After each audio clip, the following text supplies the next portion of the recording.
Good evening and welcome to the Livonia Public Schools Board of Education regular meeting for June 17th, 2024. Mrs. Acosta, would you take the roll, please? Yes. Mrs. Bonifield?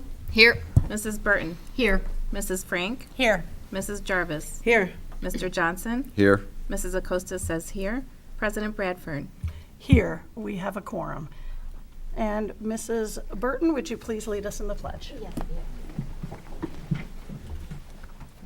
I pledge allegiance to the flag of the United States of America and to the republic for which it stands, one nation, under God, indivisible, with liberty and justice for all. Thank you. And good evening again. I want to welcome everybody here this evening that's in our audience. We have some special appointments and introductions of some principals this evening, so we're here to celebrate that also. I'd like to let people know if you'd like to follow along with tonight's meeting and you're joining us in person, the agendas are out the door and to the left on the table. If you're joining us from home, you can go to our LPS website at www.livoniapublicschools.org, click on the school board tab and go down to board meeting information, and you will find our meeting for this evening if you click on today's date. If you're here in person this evening and you wish to come before the board to speak at audience communications, we'd ask that you fill out a blue slip. Those are out the door on the table also, and if you have a slip, if you could hand it to Mrs. Frank at the end of the table here, she'd be happy to take that. Tonight's a regular meeting or a voting meeting. If you tuned in to watch the meeting, you may notice that there is not a lot of discussion happening on some of the items. That's because we have seen and discussed the items several times at our study session and at our committee of the whole meetings. If you wish to hear more regarding those items, we ask that you go back and watch those meetings. There you're going to find a lot more discussion and answers to maybe some of the questions you might have. And our meetings are recorded and they can be found on our website via YouTube. One other item I'd like to briefly talk about and mention is our community with character trait, which is called respect. Our students learn, model, and follow that trait every day at school. Our board here also at the table models, follows this trait here at the table. We don't always agree with one another, but we have very differing opinions at times, but we treat each other with respect for our differences in the way that we convey them to each other. You have our word that we will treat everyone in this room with respect, and we ask that you do the same for us. And with that, we will move on. Before we move on to item 3, communications, we just finished our public board meeting, and I forgot to ask if there was anybody at the meeting that would like to speak regarding that public notice and hearing. About the budget. Now is the time if you would like to speak to that. I don't see anybody coming up, so I think we can go ahead and move on. So thank you very much. I apologize for not asking about that. Okay, so we're going to move on to item 3, our communications. And we're going to start out with our wonderful superintendent, who's going to give us our district update, which we always look forward to at every regular board meeting because they are wonderful and very insightful. So thank you. Mrs. O'Quist. You bet. Thanks, President Bradford. So I will call your attention up to the screen. This is a little shorter. We had our community and board watch pretty lengthy ones in March, April, and May. And so we're wrapping up the year and have just a few highlights we want to share. So the first few slides just really share some end of the year fun. This is just a combined effort of our staffs at each school, our leaders at each school, and our PTAs that put together those end of year field trips and school-wide events and field days and clap outs. It's really a special time of the year when students make those core memories. And I know for my own children, those were just some of the highlights of the year. And so we just wanted to share a few field trips on which our students were able to go this year. And of course, those ever popular clap outs for 4th graders and 6th graders and 8th graders at the end of the school year. And I want to give a special shout out to Randolph Elementary. They were out of power on the last day of school, and their staff came together, and their PTA and families, and just did a remarkable job giving our kiddos just a special last day. One more chance to hug their teacher and to see the staff at Randolph and be able to get their things. And although there was a lot that had happened in the neighborhood, and certainly just a tragedy in that neighborhood, the spirit of folks coming together was very, very special.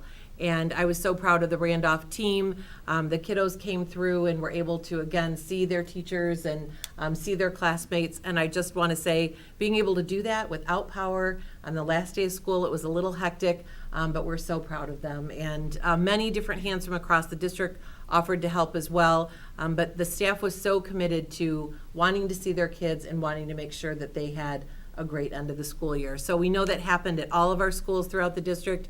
It was just a bit more challenging there, and we love what they did to make it special for our kids. We had the pleasure of hosting a superintendent panel discussion at Franklin High School, so shout out to our Patriots who hosted us. We had the superintendent of Clarenceville, Garden City, and the interim superintendent in Wayne Westland, and myself were able to speak with Dan West. One of the things I loved about having that here and having it hosted by the chamber were how many of our business and community leaders were able to be in the audience hearing about what was important right now in public education. And I'm so appreciative to our board and our cabinet team who were able to be there and really to take part in an important discussion about school funding, about mental health for students, about the supports, learning supports our students need, about the extracurricular opportunities, the way our colleagues support one another. It really was wonderful to have our chamber focused on education. And we know that our public schools are really the cornerstone of each of our communities. So to have that chance to be able to highlight what is happening positively in each of our school districts and also be able to talk about the challenges that we have right now was a great opportunity. So thanks to Dan West and the Chamber for hosting that. We look forward to having you back next year. So we had some spring sport highlights, and our Lady Patriots over at Franklin just had a phenomenal softball season. They were one of the final 16 teams left in the MHSAA and made it to the regional final. They faced Juggernaut, the #1 team in the state, but they finished the season with 25 wins and a district championship, and just had one of the best seasons they've had in many, many years. So congratulations to them. It was fun to watch their success this season. And this may fool you because you see the Patriots background there, but it was Churchill playing against Franklin, and they earned the district champs honor that afternoon and went on to the regional semifinals. So our Charger baseball also had a fantastic season, and congratulations to them. We had a number of, I think we shared last month, all of our student athletes who were headed up to states in track and field. And we had some all-state athletes, which meant they were in the top 8 of the state. And so we had Churchill track members JJ and Morgan both finished all-state at the MHSAA state finals. So thank you to all of the hardworking student athletes this spring, their coaches, and their parents and families for cheering them on.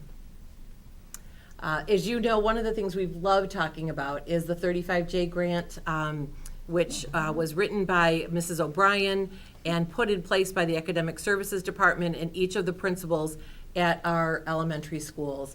This was an all-in effort to get those books in the hands of our kiddos before they left for the summer. So we had a lot of smiles on faces and a lot of creative and quick thinking on the part of our leaders to make sure we had book fairs going on and opportunities for kiddos to select at least 5 books, thanks to the grant received by Livonia Public Schools. So this was all of our students, preschool through grade 5.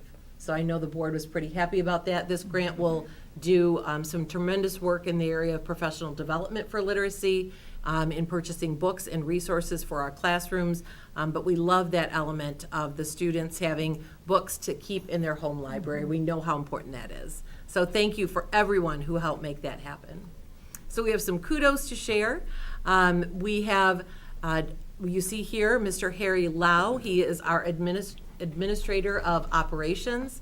And our district was recently recognized by the U.S. Department of Energy and the U.S. Department of Education for a very special award. We were one of 13 districts in the nation awarded the Clean Energy National Award. And so Mr. Lau went out to Colorado and accepted this award on behalf of the district.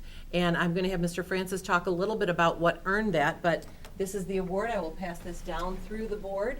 But Livonia Public Schools was considered best in class by the Department of Energy and the Department of Education. So we will pass that down, and that's thanks to the efforts of many throughout the sinking fund and the bond work. And I know, Mr. Francis, you're going to talk a little bit about that and why we were able to be recognized in this way. Thank you, Mrs. Oquist. This is really, if you think about all the districts across the nation and having 13 be recognized from a federal standpoint. And I know Mr. Lau, actually, we just spoke with him earlier today about this, and we asked him, like, what'd you get the sense of? Like, what was it like being there with these other schools and hearing from these speakers, and what was the driving force? So 3 of the big items, and this probably won't be a surprise to the board, was at least for a couple of them, boilers were a big driver. And we've talked about how we've saved energy multiple ways with regard to hot water, electricity, et cetera. Additionally, the LED lighting. And while we haven't done it everywhere, we have done it in some really large spaces. We've been working on the gymnasiums. We've been working on the gym cafeterias at elementary. We did the hallway at Stevenson. We're going to be working on the hallway at Franklin. We're doing these large spaces and converting over to LED. That was a big driver. And something that we don't think of all the time are our filtration. We call they're dual 9 filters that we have in all of our units in the classrooms and in the rooms in the buildings. And that actually started during COVID. Mr. Lau had changed our filtration to be able to pick up a high percentage of viruses that recirculate. If you recall all those conversations that we tried to explain to the public and to others about what we're doing with regard to COVID, it not only was that advantage, but it's also it helps with energy efficiency. So he said those were the 3 big drivers. And something he also noted was that he just said, we're just way ahead of so many other districts. Like, others aren't on this track yet.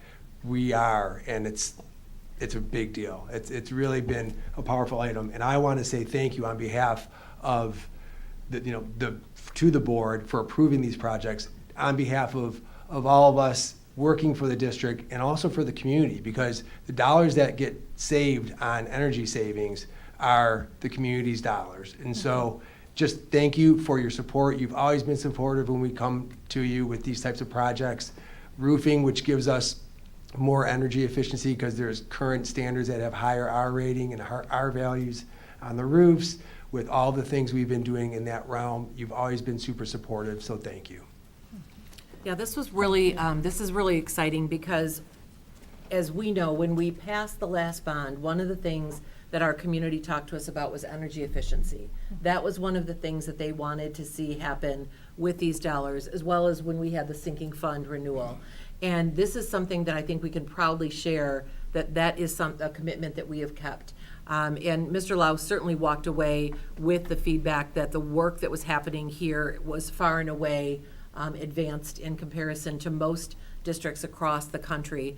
As the 9th largest district in the state, that really speaks volumes to our footprint and our environmental footprint, because we cover over 36 square miles, over 3 million square feet of facilities. And so when we can make changes, those aren't small changes. And so we are really, really pleased to have the work of the district recognized in this way, and always so grateful to our community, because when we make those asks for the sinking fund, for the bond, certainly it is for the renovations of the media centers and adding air conditioning, but it's also for that energy efficiency so that we know that our carbon footprint gets smaller each time. So very, very proud of that. All right, here we go. We'll move on. And Emerson had a great honor. They received gold level achievement in the National Yearbook Program this year. And that means that they had to meet certain metrics. So the yearbook covered at least 50% of the student body at least 3 times. 70% of the students bought a yearbook. And as we know how important this is, deadlines were met. So they worked really hard on this, and kudos to them, because our yearbooks are an undertaking at all of our secondary schools, our elementary schools as well, but they become much more student-focused and student-led at the middle school and high school. So good job. We see one of our Niji artists on the Grand. So Mrs. Connors is our wonderful art teacher over at Niji, and she was able to visit one of our students, Mickey, at Farmington Art on the Grand, where she had her artwork on display. So you might know that center area on Grand River there in downtown Farmington. So it was wonderful to have one of our students have her work on display. We love that when our kiddos get to shine outside of our district. You might remember last year we had a number of students have pieces in the DIA. In the student art exhibit. So those are really, really special moments for our creative kiddos. And we had our Franklin Palm team, our state championship Palm team, cheered on the runners and walkers at the Livonia Save Our Youth 5K. So they did a great job keeping folks motivated and ready to run. And here we have a great collection of photos from every student of the week at Johnson Upper Elementary. So Johnson does an amazing job of highlighting kiddos who represent our character traits, who represent what the Johnson Jayhawks are all about. And so here you see a student of the week wall with a picture of each one of those kids. So what a great display, and what a great way to keep kids motivated to do the right thing and to be a kind human.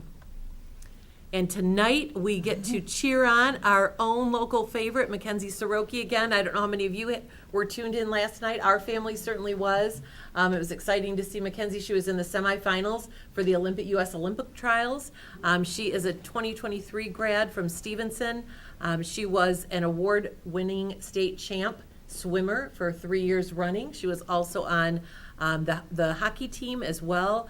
She will be on tonight at 8:30 or 8:45. The Olympic trials will be on, and she is in the finals. And she is in with quite a talented group. Yes. So good luck to Mackenzie. We believe in you. You have worked so hard, and to see her as a 19-year-old just starting that collegiate career, pretty special to have her in the U.S. Olympic trials. So we want you to mark your calendars. This is a big deal, folks. We have the ECC Open House coming on Monday, July 15th. Are you excited? Oh, Yeah. yes. Oh, yeah. Oh, yes. So from 10 to 11:30 and 5 to 6:30, we're going to have self-guided tours, but our Board of Education will be hosting, as will our cabinet team. We will be throughout the ECC and helping highlight things along the way. So we have a chance to share with you this very special school that's been designed with our littlest learners in mind. And we were there for our weekly walkthrough today, and we are making some great progress. Still a lot to do, but we will get there. They know the date of July 15th is a big one, and then our actual opening day is August 26th. So we have some time after that. A number of community members have asked me about the black fencing and when it may come down. I understand. Mrs. Wilson and I live across the street, so we're aware of that. And so that will be down before the open house. So we had the black protective fencing, obviously for security, but now that we have doors on and we're good to go and we feel like it's a safe site, if people do happen to drive through the area along St. Colette Church as well as Newburgh, those black fences will be coming down. That is one of the more popular questions, in addition to, are you really going to open on time? And the answer is yes.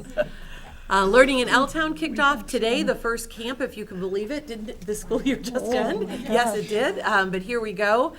So we have Learning in L-Town started today, the first camp, as well as credit recovery at Churchill and Franklin.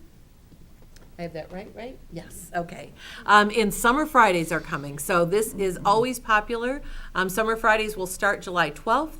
They will end August 2nd, and signups will be emailed prior to each event to make sure that families have an opportunity to sign up. And Mrs. Collier, the signups are starting... They're starting next week, right, Mrs. Jenkins? They're starting next week, and Mrs. Collier organized all of this for us. And we are really excited about the offerings of the wildlife safari and Greenmead and the ever popular book fair.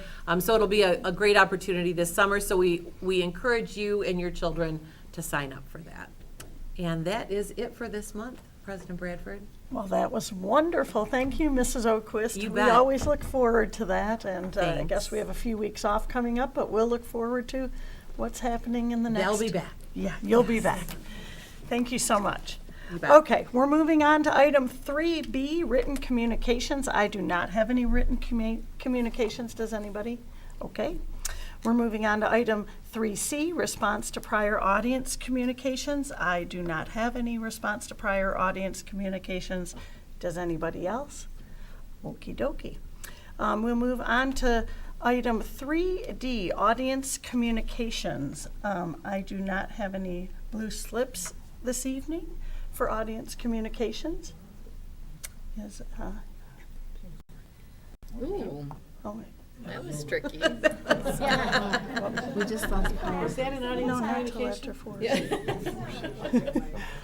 Oh, that was exciting. Okay. All right, no audience communication this evening? Oh, I guess I have to wait. We're offline right now. We're offline, you want me to wait? Okay, so, Do you want to just take a 2-minute pause and we'll get back up? yeah. Oh, let's take a 2-minute pause then.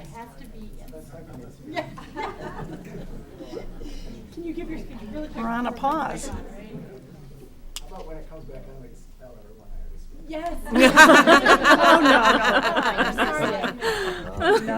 No, you're not going to get off that easy. Oh, we are back. Thank There we you. go. That was quick. That was very quick. All right, so we're going to move on to item 4, personnel matters, and item A is a very special introduction. Let me get to my screen here.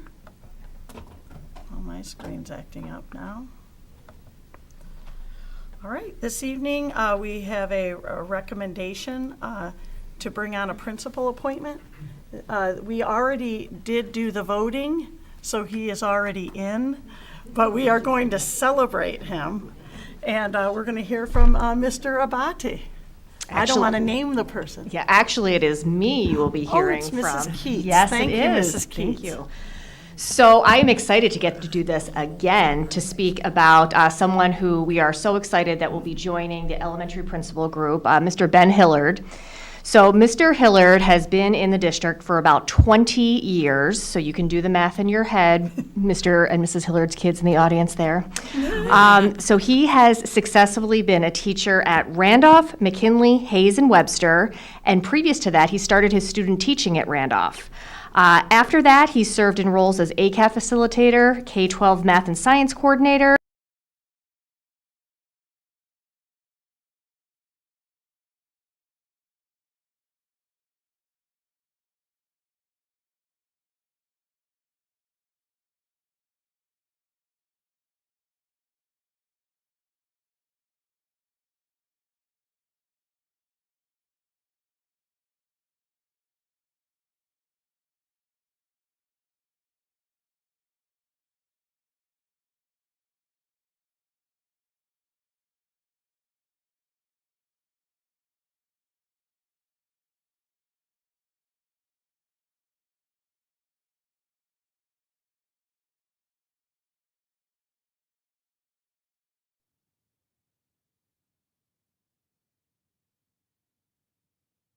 for setting for all students, wherever they come from, wherever they may be headed, so that everyone feels like they have a place, they belong, and they are welcome each and every day. And we are confident that he will do that at Rosedale. He has already been working hand in hand with Mrs. Kohler, ensuring a smooth transition, been a part of some interview teams already. So we are thrilled that Mr. Hillard is here to speak this evening to all of you and all of the viewing audience at home.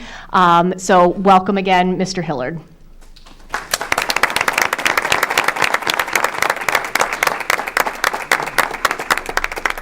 Good evening. Thank you, Mrs. Keats, and thank you. There we go. All right.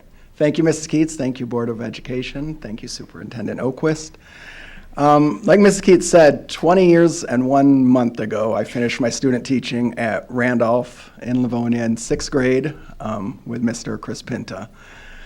Since then, I've had the opportunity to work for many principals, so I'd just like to thank them now. Joanne Hughes was my first at Randolph. Great way to start, a wonderful person if you had a chance to know her. I got to work for Ernie Terry, Laura Boca, Lorna Durand, Terry Taylor. And at each of those stops, the principal was a great leader, and I was able to learn a lot. But back in those days, I got surplused a lot, changed grades a lot, and it really was all the colleagues that I work with that also made a huge difference. So the words of encouragement, the help, I just want to thank any of the teaching staff that I've worked with at Randolph, Webster, McKinley, or Hayes, because those people I relied so much on through this entire journey. For the last 9 years, I've been able to work in this building at central office. So for Mrs. Sheila Alice, who was I'd like to thank her for her confidence or faith to bring me over here. And then in this building too, I've needed support and encouragement like we all have. So there's things here, just the entire journey I've thought, who I've been surrounded with, I've been so fortunate. Just great people that have had patience, great people that have been encouraging, have been supportive. So Mrs. Keats said a lot of nice things about me, but obviously none has been done on my own. I've been surrounded with great people, great teams the whole way. So currently I've been in the Academic Services Department, which has been a wonderful team to be a part of, to see grow. When I started, there were 3 of us coordinators, and I felt new, and now I'll be going out with Christine Fankel as the 2 that have been around the longest. And I did not think that would happen or look into the future and see it, but it's been great. We have a wonderful team. We argue, we laugh, we eat lunch together. It's just, we talk about each other's kids growing up. So I just want to thank everyone on that team, and especially Mrs. O'Brien, who I've had the chance to work for most of my time in academic services. She's been a mentor, a friend. Every part of the journey, I feel like she's who I've gone to for advice and been someone I could really talk to. So I really appreciate it. And finally, I'd also like to thank my family who's here today. My 3 kids, Cole and Tate and Charlotte. So Tate and I actually got to listen to the vote in the line for the Staten Island Ferry. We had the phone up.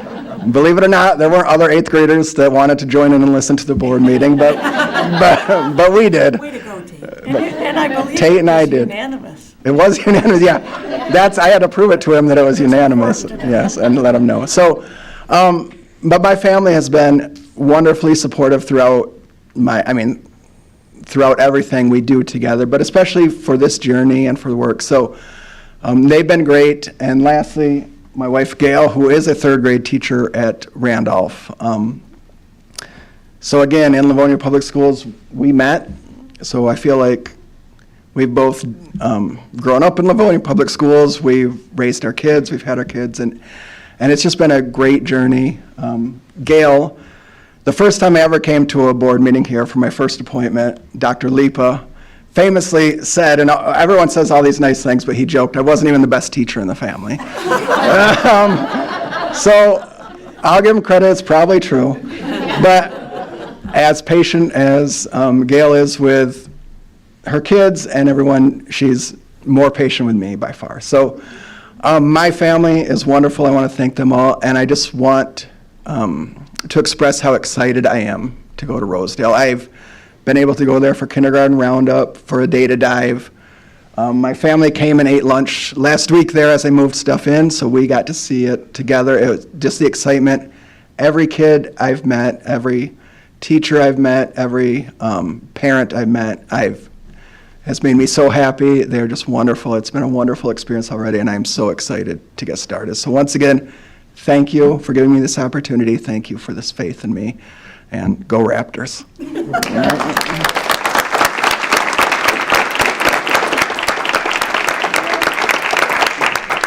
That's awesome. Does anybody have any questions or comments they'd like to give? Mrs. Frank. Mr. Hiller, I just have to say we are so excited and we're so thrilled for you and for your family and kids he talks about you, he glows when he talks about you. He's so proud of his family and his kids. And so we're so thankful for you that you're lending your dad to be a leader of one of our buildings. We are thrilled. And I just want to tell you from a parent perspective, when we came to Webster, it was a hard decision for our family, and you walked us through that. And you were patient, as you say, Gail is with you. You were patient with parents who are struggling with the choice. And what does this look like for my family? And how does this go? And even throughout our years at Webster, you were so gracious in holding info sessions for us about what this looks like. And so I think for our schools, we are so honored that you're going to be here, because I know the relationship you have with your parents and you invest in them. And so this parent is really, really grateful, but I'm grateful for our district, for the parents to be able to have you as their principal. So congratulations, we're thrilled for you. Thank you, Mrs. Frank. Mrs. Jarvis. Thank you. Boy, I've known Ben Hillard for a very long time. And I just wanted to share one incident way back when I was at Webster in those old days, and I was in charge of the math club after school. And the kids went on to the math counts competition, which is held at the University of Michigan in Dearborn. And I'm here with a bunch of kids, and they're all ready to do their math thing, and I turn around and look, and Ben Hillard's there. And I'm like, what are you doing here? He's not part of the math group. He didn't have a kid in the team. He just said, I wanted to come cheer the kids on. And that is everything about this man. He comes to cheer the kids on. He supports these kids, whether they're his own kids or he has any kind of a vested interest in them or not. You're the biggest cheerleader. And the kids were so blown away, and so was I. I am so excited to have you being the biggest cheerleader at Rosedale. Thank you. Oh, Liz, that was wonderful. Thank you. Mrs. Oquist. Thank you so much. So Ben, we are, I first want to talk about the role that you're leaving, because you have really made an indelible mark in our work as an assessment coordinator. You have been such an important leader and role model for our teachers and for our school leaders to be able to really utilize data to help our students. And I believe you have helped us, you have taken us to the next level in this work. And I am so grateful for that. The work that you do is very much behind the scenes, but it is so impactful. And you have been such an important piece of our academic services team, and we're so grateful for that. We are going to miss you here in that role. But I am excited. Rosedale holds a special place in my heart. It was the first place where I was principal, and you are going to a very, very wonderful school community. And I can't wait to see you as the leader of that school community. Already hearing you talk about meeting the kids there and watching them come off of buses and getting to know the staff, I am so excited to watch what you will do and take that school community to the next level. So thank you so much for your investment in our kids, your investment in our colleagues, and thank you to your wonderful family for being here with you tonight. Thank you, Mrs. Oquist. I echo all those comments. I do have a long-standing relationship with Ben. I worked over at Webster for several years and worked alongside Ben, and he always was better at the math and the trivia and everything. I always had to go to him for some help, but he's just a great all-around person, and I think you're going to do great things at Rosedale, so we're thrilled for you. So congratulations, and thanks for coming back to speak after we already appointed you. We appreciate that. Having me back. Yes, thank you. So congratulations.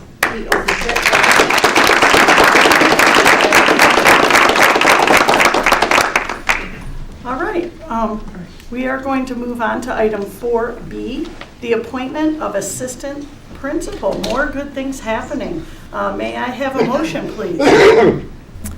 President Bradford. Mrs. Frank. Move that the Board of Education of the Livonia Public Schools School District accept the recommendation of the superintendent and appoint Paul Kennedy as assistant principal at Stevenson High School beginning August 5th, 2024. Support. We have a motion by Mrs. Frank, supported by Mrs. Jarvis, for the appointment of assistant principal, and I'm going to turn it over to Mr. Abate. Yes, thank you very much. So this evening, I am very pleased to be recommending and introducing Paul Kennedy to join the leadership team and the wonderful staff at Stevenson High School as the next assistant principal, your vote pending, of course. Paul comes to us from Rochester Community Schools.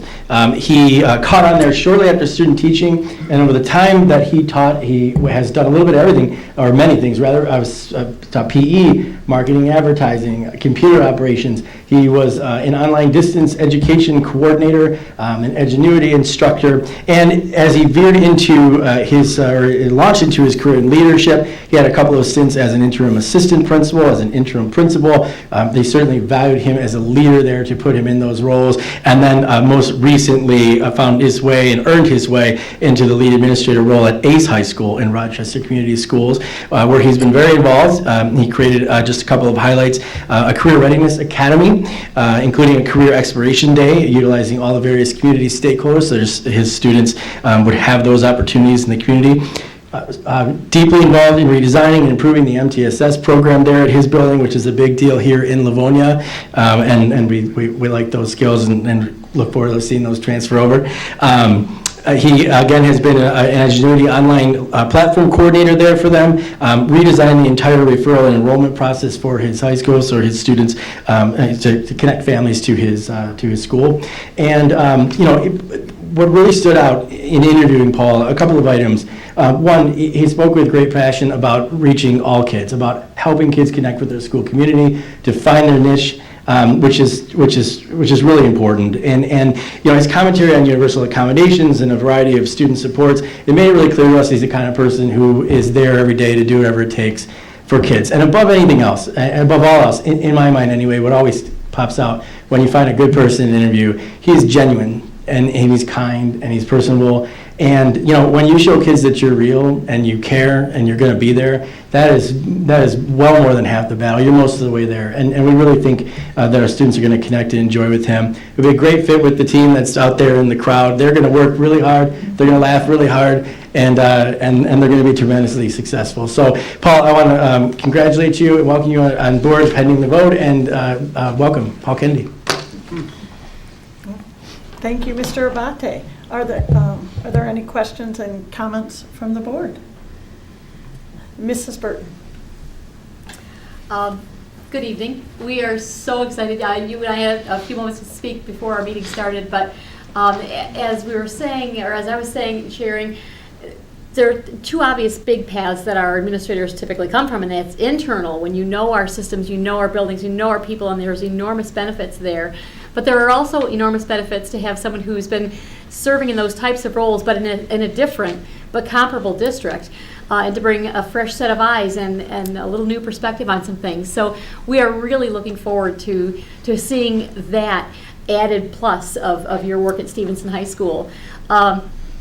In preparing for tonight's meeting, because I didn't know you obviously before now, but what struck me is that your emphasis on reaching all kids. Because just in this room alone, I was thinking as we began our meeting tonight, we have children in every bit of the spectrum of academically talented to needing extra help and different interests and different career aspirations or sometimes lack thereof. But to know that you are one who really, really reaches to every kid, not just your middle of the road kid. The middle of the road ones are the easier ones to make sure are taken care of, but to know that you have a unique talent and a unique passion for reaching around to all of our kids, even the ones that don't put themselves right in the middle of everything. So we are just really excited to see you starting over at Stevenson High School and look forward to the talents that you're going to bring to our leadership team. So welcome. Thank you. Thank you. Mrs. Oquist? Yes, I'd love to. All right. We are really excited to bring this recommendation forward to you. I want to thank Mr. Etu for his work and his leadership in this process. As you know, each of these are rigorous and thorough processes, and so we are really excited to bring Mr. Kennedy forward to you as the next assistant principal at Stevenson. His combination of teaching experience, coaching experience, leadership experience, but most of all, who he showed us to be as a human being and those who recommended him to us as well. He is a longtime friend of many of our leadership team, and really who they shared with us, Paul, is as a human being, as someone who we believe will fit tremendously well in our administrative leadership team in Livonia. So beyond the experience that he brings, which is so important and has great depth, we also believe that he is just the right person to work with the amazing staff and student body and leadership team currently in place at Stevenson. So thanks to our Stevenson friends who are here to welcome you. We are very happy about that and very thrilled to bring forward the recommendation for Mr. Kennedy to all of you. Thank you, Mrs. Oquist. I guess we should vote. We already did that backwards, I think. Any other questions or comments? Okay, we're going to go ahead, and I have a motion by Mrs. Frank, supported by Mrs. Jarvis, for the appointment of Assistant Principal Paul Kennedy. Mrs. Acosta, would you take the roll, please? Gladly. Mrs. Frank, Yes. Mrs. Jarvis, Yes. Mrs. Burton, Yes. Mrs. Bonnefield, Yes. Mr. Johnson. Yes. Mrs. Acosta says yes. President Bradford. Yes, and that motion carries. Congratulations, Paul. Would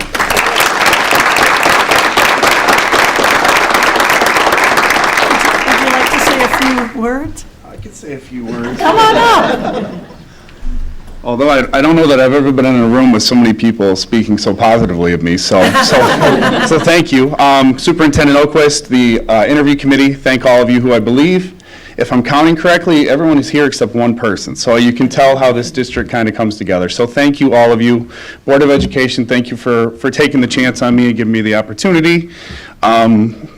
My journey with students kind of started not far from here, Livonia YMCA, back when I was a Churchill Charger, working for the high school degree, and then obviously Rochester gave me an opportunity. I'm very thankful for my time there, but I'm very thankful for the opportunity to come back home to the community I started in. So thanks to my family who are kind of spread around.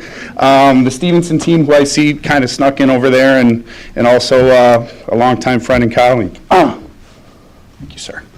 So thank you, all of you. I appreciate it. I appreciate all the kind words, and I appreciate another unanimous vote. So You're thank you. welcome. Here's a Congratulations. big question. Are you going to be able to wear double blue and white as a former Charger? I also have some time coaching at Stevenson, so I still have Stevenson There you gear, go. although it won't fit. So I just need bigger shirts, but I can still wear double Yeah, blue. we can work on that. But I'm also seeing some opportunities with Churchill, a little rivalry game. Yeah, I can wear Churchill gear if we lose. We can work on that as long as someone over at Churchill can wear Stevenson gear if we win. Sounds good. So thank you, everyone. So, thanks, congratulations.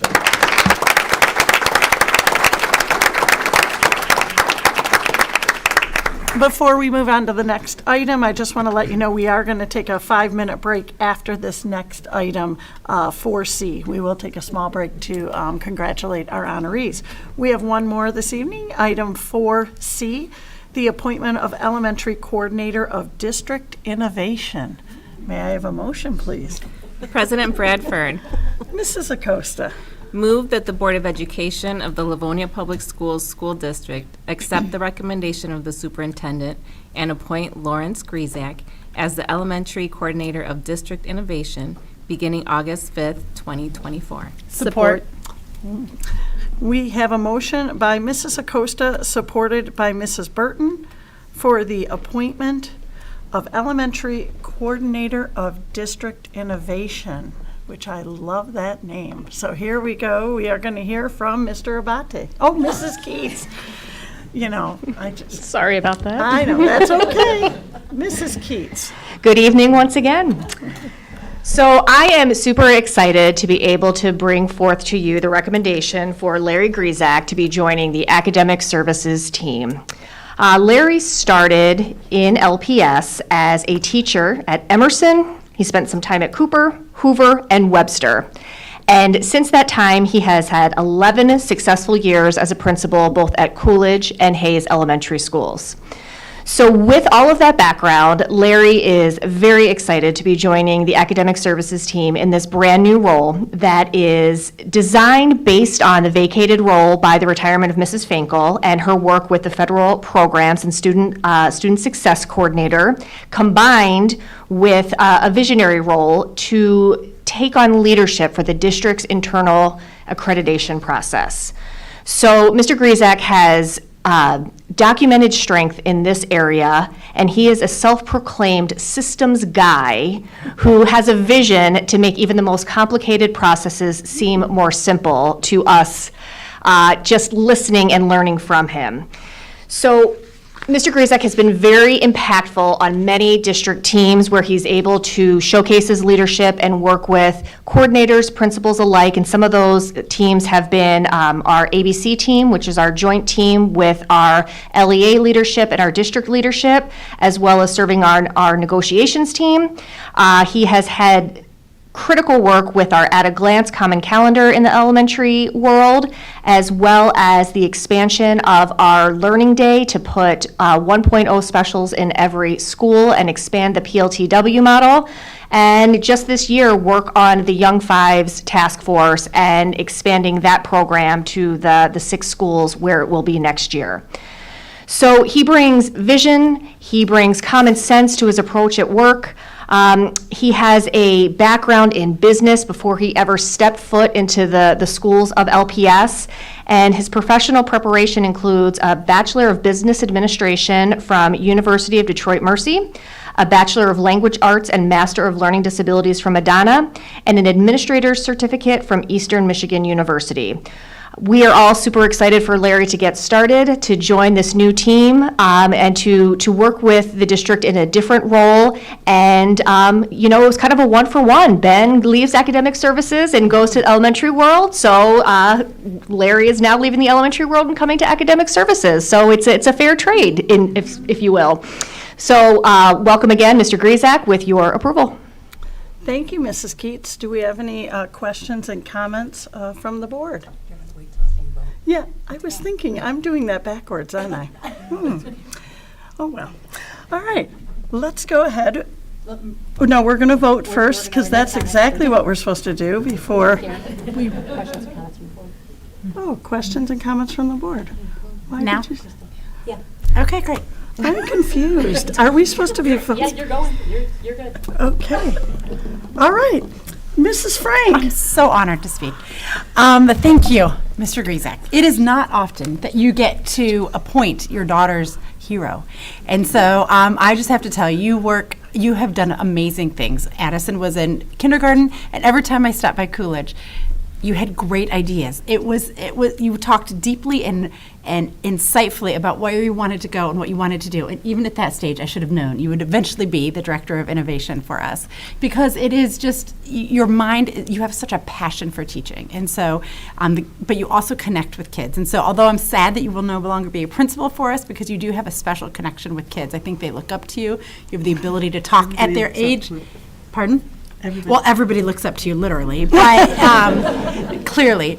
But we're just really excited for you in this role, and I think the whole district will benefit from your mind and your passion and your knowledge of education. So thank you for being willing to step into this position, and thank you for being Addison's hero.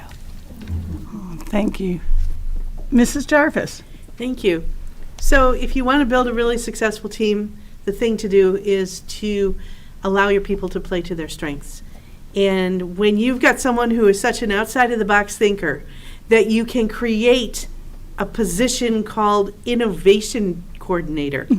That says a lot about the character, the imagination, the passion. Mr. Grizek, this is you. And I'm so excited to see you in this role because, again, playing to your strengths, I love the way you think, and I can't wait to see what happens. This is going to be exciting. So congratulations. Thank you, Ms. Jarvis. Any other questions or comments? Okay, yes, let's vote. All right, good Lord. All right, here we go. I think I have control, but apparently I don't. So we're going to go ahead. We have a motion by Mrs. Acosta, supported by Mrs. Burton, for the appointment of Elementary Coordinator of District Innovation. May I have a vote, please? Mrs. Acosta. Yes. Mrs. Acosta says yes. Mrs. Burton? Yes. Mrs. Bonifield? Yes. Mr. Johnson? Yes. Mrs. Frank? Yes. Mrs. Jarvis? Yes. President Bradford? Yes, and that wraps it up. All right. We're in. Okay. I think, Mrs. Oquist, would you like a chance to speak? I'd love to. Great. Yes. You're on. So we're Oh, thrilled good to bring Lord. forward the recommendation for Mr. Grizek to take on this role. If you have spent more than a few minutes talking with him, you know he has a relentless focus and passion on student learning. And as you know, that is our focus as well. It's one of our core priorities, and we believe he is just the right person at just the right time to work as part of a team in the Academic Services Department, where you have a group of people who are passionate about student learning, passionate about helping teachers create environments and have the materials that they need to be able to be successful in the classroom and to be able to do the work that they're so gifted in doing, and to be able to have Mr. Grizek bring his experience as a teacher, bring his mind and his business acumen to this role, as well as his success, his demonstrated success as a principal in increasing student achievement. This is, again, just a wonderful pairing, and again, right person, right time, right leader for this role. So we're really excited to have you on board, and I can say that officially now because you voted. Yes, I can't wait. Yes, we have voted. Mr. Grizek, would you like to join us at the podium and Yes. share a few words? Thank you.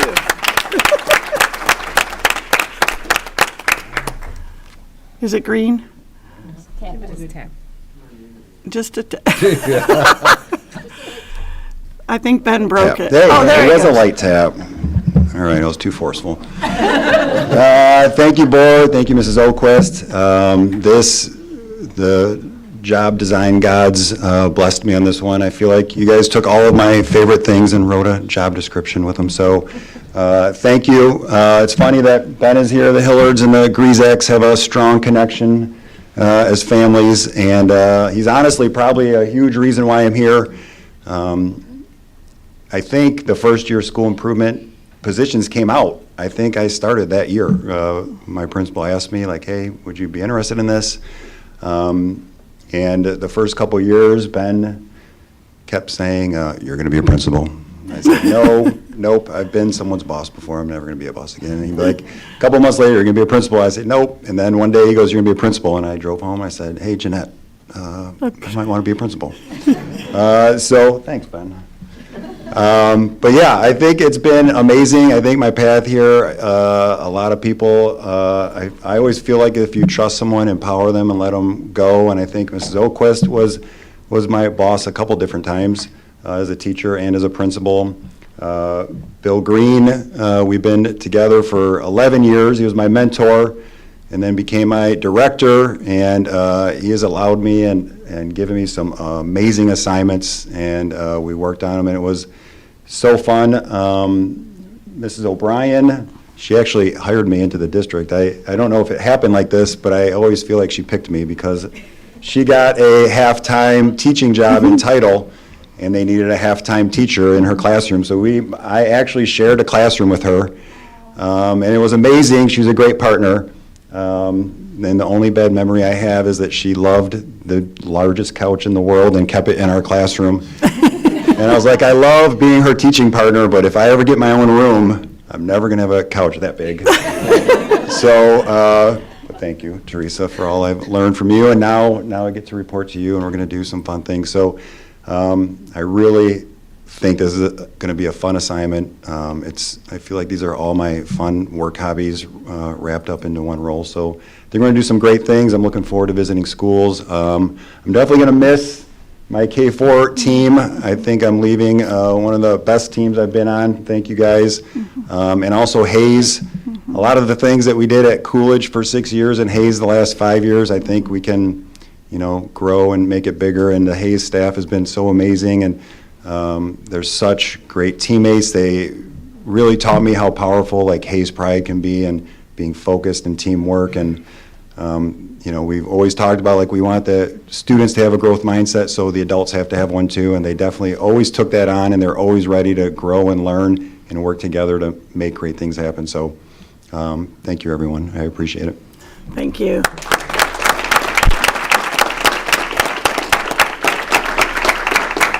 Okay, we're going to take a 5-minute break to congratulate all our appointees. Thank you. We'll be back shortly.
Welcome back to our regular meeting of Livonia Public Schools Board of Ed for June 17th. We are going to go on to item 4E, resignations. That's for information only. And we're going to move on to item 4F, retirements. May I have a motion, please? President Bradford, Mrs. Bonifield. move that the Board of Education of the Livonia Public Schools School District adopt the attached resolutions of appreciation for services rendered by Christine Bednarczyk, Lorraine Giardino, Gary Harper, Richard Martin, Arthur Velthoven. We have a motion by Mrs. Bonifield, supported by Mrs. Frank, for retirements. And this evening, we're going to hear from Mrs. Keats. Yes, thank you. Tonight, we honor and congratulate 5 members of our LPS family who are retiring from their positions with Livonia Public Schools. As they leave the district, they take with them a combined total of 130 years of experience. On behalf of the administration, I would like to thank our retirees for the dedicated years of service that they have provided to the students of LPS, and we ask the board to please adopt the attached resolutions of appreciation. Thank you, Mrs. Keats. Do we have any questions or comments? Mrs. Burton? It's always a bittersweet vote, this one is, and inevitably there are folks that we know personally on this list, as there are this evening. We would just like to thank them so much for all the lives they've touched, not only students, but the ways they've impacted parents and staff in our district.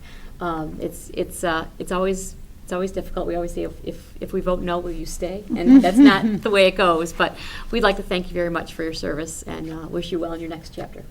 Happy retirement. All right, we have a motion by Mrs. Bonifield, supported by Mrs. Frank for retirements. Mrs. Acosta, would you take the roll, please? Mrs. Bonifield. Yes. Mrs. Frank. Yes. Mr. Johnson. Yes. Mrs. Burton. Yes. Mrs. Jarvis. Yes. Mrs. Acosta says yes. President Bradford. Yes, that motion carries. Moving on to item 5, our consent agenda. May I have a motion, please? President Bradford, Mrs. Jarvis. move that the Board of Education Excuse of me, the... Mrs. Jarvis, you hold on. That got modified. Thank you. All right, Mrs. Jarvis There's is a modified going to read the motion. Thank you, Mrs. Jarvis. Move Oh, wait, that- do we have a second? Or do we do No, that after? we didn't- yeah. Oh, here we go. Thank you. Go ahead, Mrs. Jarvis, thank you. Move that the Board of Education of the Livonia Public Schools School District approve the following consent agenda items as recommended by the superintendent. 4D, authorization to accept resignations. 6A, minutes of the regular meeting of May 20th, 2024. 7E, approval for Cedar Crest Dairy. 7J, approval of food service purchase for 2024-2025. 7K, approval of purchase of photocopy paper for 2024-2025. 7L, approval of MHSAA membership resolution for 2024-2025. Support. We have a motion by Mrs. Jarvis, supported by Mrs. Frank, for the consent agenda. Are there any items on this agenda that you would wish to remove from the vote? Seeing none, we have a motion by Mrs. Jarvis, supported by Mrs. Frank. Mrs. Acosta, would you take the roll, please? Mrs. Jarvis. Yes. Mrs. Frank. Yes. Mrs. Burton. Yes. Mrs. Bonifield. Yes. Mr. Johnson. Yes. Mrs. Acosta says yes. President Bradford. Yes, that motion carries. We're going to move on to item 7, business matters. Item A, approval of Wayne County Enhancement Millage. May I have a motion, please? President Bradford, Mrs. Burton. move that the Board of Education of the Livonia Public Schools adopt the attached resolution requesting the Wayne County Regional Educational Service Agency, Wayne RESA, to submit to its electors the question of a regional enhancement millage proposal for 1.9812 mills for a period of 6 years, 2028 to 2034 inclusive, at the state general election on November 5th, 2024. Support. We have a motion by Mrs. Burton, supported by Mr. Johnson, for the approval of Wayne County Enhancement Millage. And this evening, we're going to hear from Mrs. Oquist. No? I would be happy. Allison Smith, thank you. Perfect. And thank you to the board. As you'll recall, we walked through a PowerPoint presentation last week at our committee of the whole meeting. The Wayne County Enhancement Millage really has helped our district turn around. We've been able to do so many things with those dollars, including textbooks. And we have this funding secured through 2027, but with the board's approval tonight, this would take this funding, guarantee this funding through 2034 if approved by our community. Thank you, Mrs. Smith. Any questions or comments regarding this? I'll just mention, Mrs. Bradford, that that if this is approved by school districts representing more than 50% of the students in the county, then the Wayne County RESA Board of Education will put this on the ballot for November. And so this is our board determining whether or not this should be recommended to RESA's board to be put on the ballot. This is for a renewal, which was first passed in 2016. It was renewed in 2020 for a 6-year period, and this would be a renewal out through 2034. No tax increase. Thank you, Mrs. Oquist. All right, any other questions or comments? Seeing none, we have a motion by Mrs. Burton, supported by Mr. Johnson, for the approval of Wayne County Enhancement Millage. Would you take the roll, please, Mrs. Acosta? Mrs. Burton. Yes. Mr. Johnson. Yes. Mrs. Frank. Yes. Mrs. Jarvis. Yes. Mrs. Bonnefield. Yes. Mrs. Acosta says yes. President Bradford. Yes, that motion carries. And I just want to make sure, this is for the resolution for the Wayne County Regional Enhancement Millage, just to make sure that's clear for everybody. Yes. Okay, thank you. All right, moving on to item 7B, the adoption of the 2023-2024 final budget amendment. May I have a motion, please?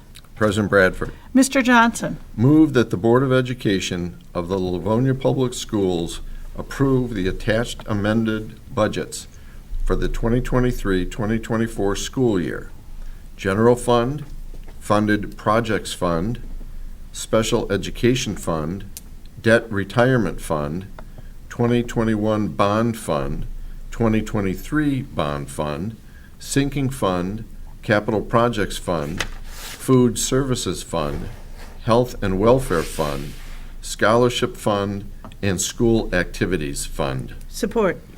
We have a motion by Mr. Johnson, supported by Mrs. Jarvis, for the adoption of the 2023-2024 final budget amendment. And this evening, we're going to hear from Mrs. Smith. Thank you, President Bradford. As we discussed during our public hearing, we started the school year off with $31.5 million. I'm anticipating our revenues this year to be $184.4 million, our expenditures to be $185.2 million. So we will have an ending fund balance of $30.7 million, or 16.6%. And we have our budget books published on our website, so community members can go and take a look at that detail. And as mentioned at the public hearing, if you'd like to hear more detail, go back to our committee of the whole meeting where we discuss this in detail. Thank you, Mrs. Smith. Any questions or comments from the board? Seeing none, we have a motion by Mr. Johnson, supported by Mrs. Jarvis, for the adoption of the 2023-2024 final budget amendments. Mrs. Acosta, would you take the roll, please? Mr. Johnson. Yes. Mrs. Jarvis. Yes. Mrs. Frank. Yes. Mrs. Bonnefield. Yes. Mrs. Burton. Yes. Mrs. Acosta says yes. President Bradford. Yes, that motion carries. Moving on to item 7C, the adoption of the 2024-2025 proposed budget and millage rates. May I have a motion, please? President Bradford. Mrs. Frank. Move that the Board of Education of the Livonia Public Schools adopt the attached proposed budgets for the 2024-2025 school year. General Fund, Funded Projects Fund, Special Education Fund, Debt Retirement Fund, 2023 Bond Fund, Sinking Fund, Capital Projects Fund, Food Services Fund, Health and Welfare Fund, Scholarship Fund, and School Activities Fund. Support. We have a motion by Mrs. Frank, supported by Mrs. Jarvis, for the adoption of the 2024-2025 proposed budget and millage rates, and we're going to hear again from Mrs. Allison Smith. Thank you. Thank you. I anticipate our district starting off with a $31.7 million fund balance come July 1st. Revenues to be $175.6 million, expenditures to be $177.1 million, and our ending fund balance to be $30.3 million, or 17.1%. As we just discussed this in the public hearing where we went over our budget assumptions, I would encourage community members that would like to hear those details to tune back to that meeting. And as always, this budget will be posted on our transparency page with the board's approval tonight. Thank you, Mrs. Smith. Any questions or comments from the board?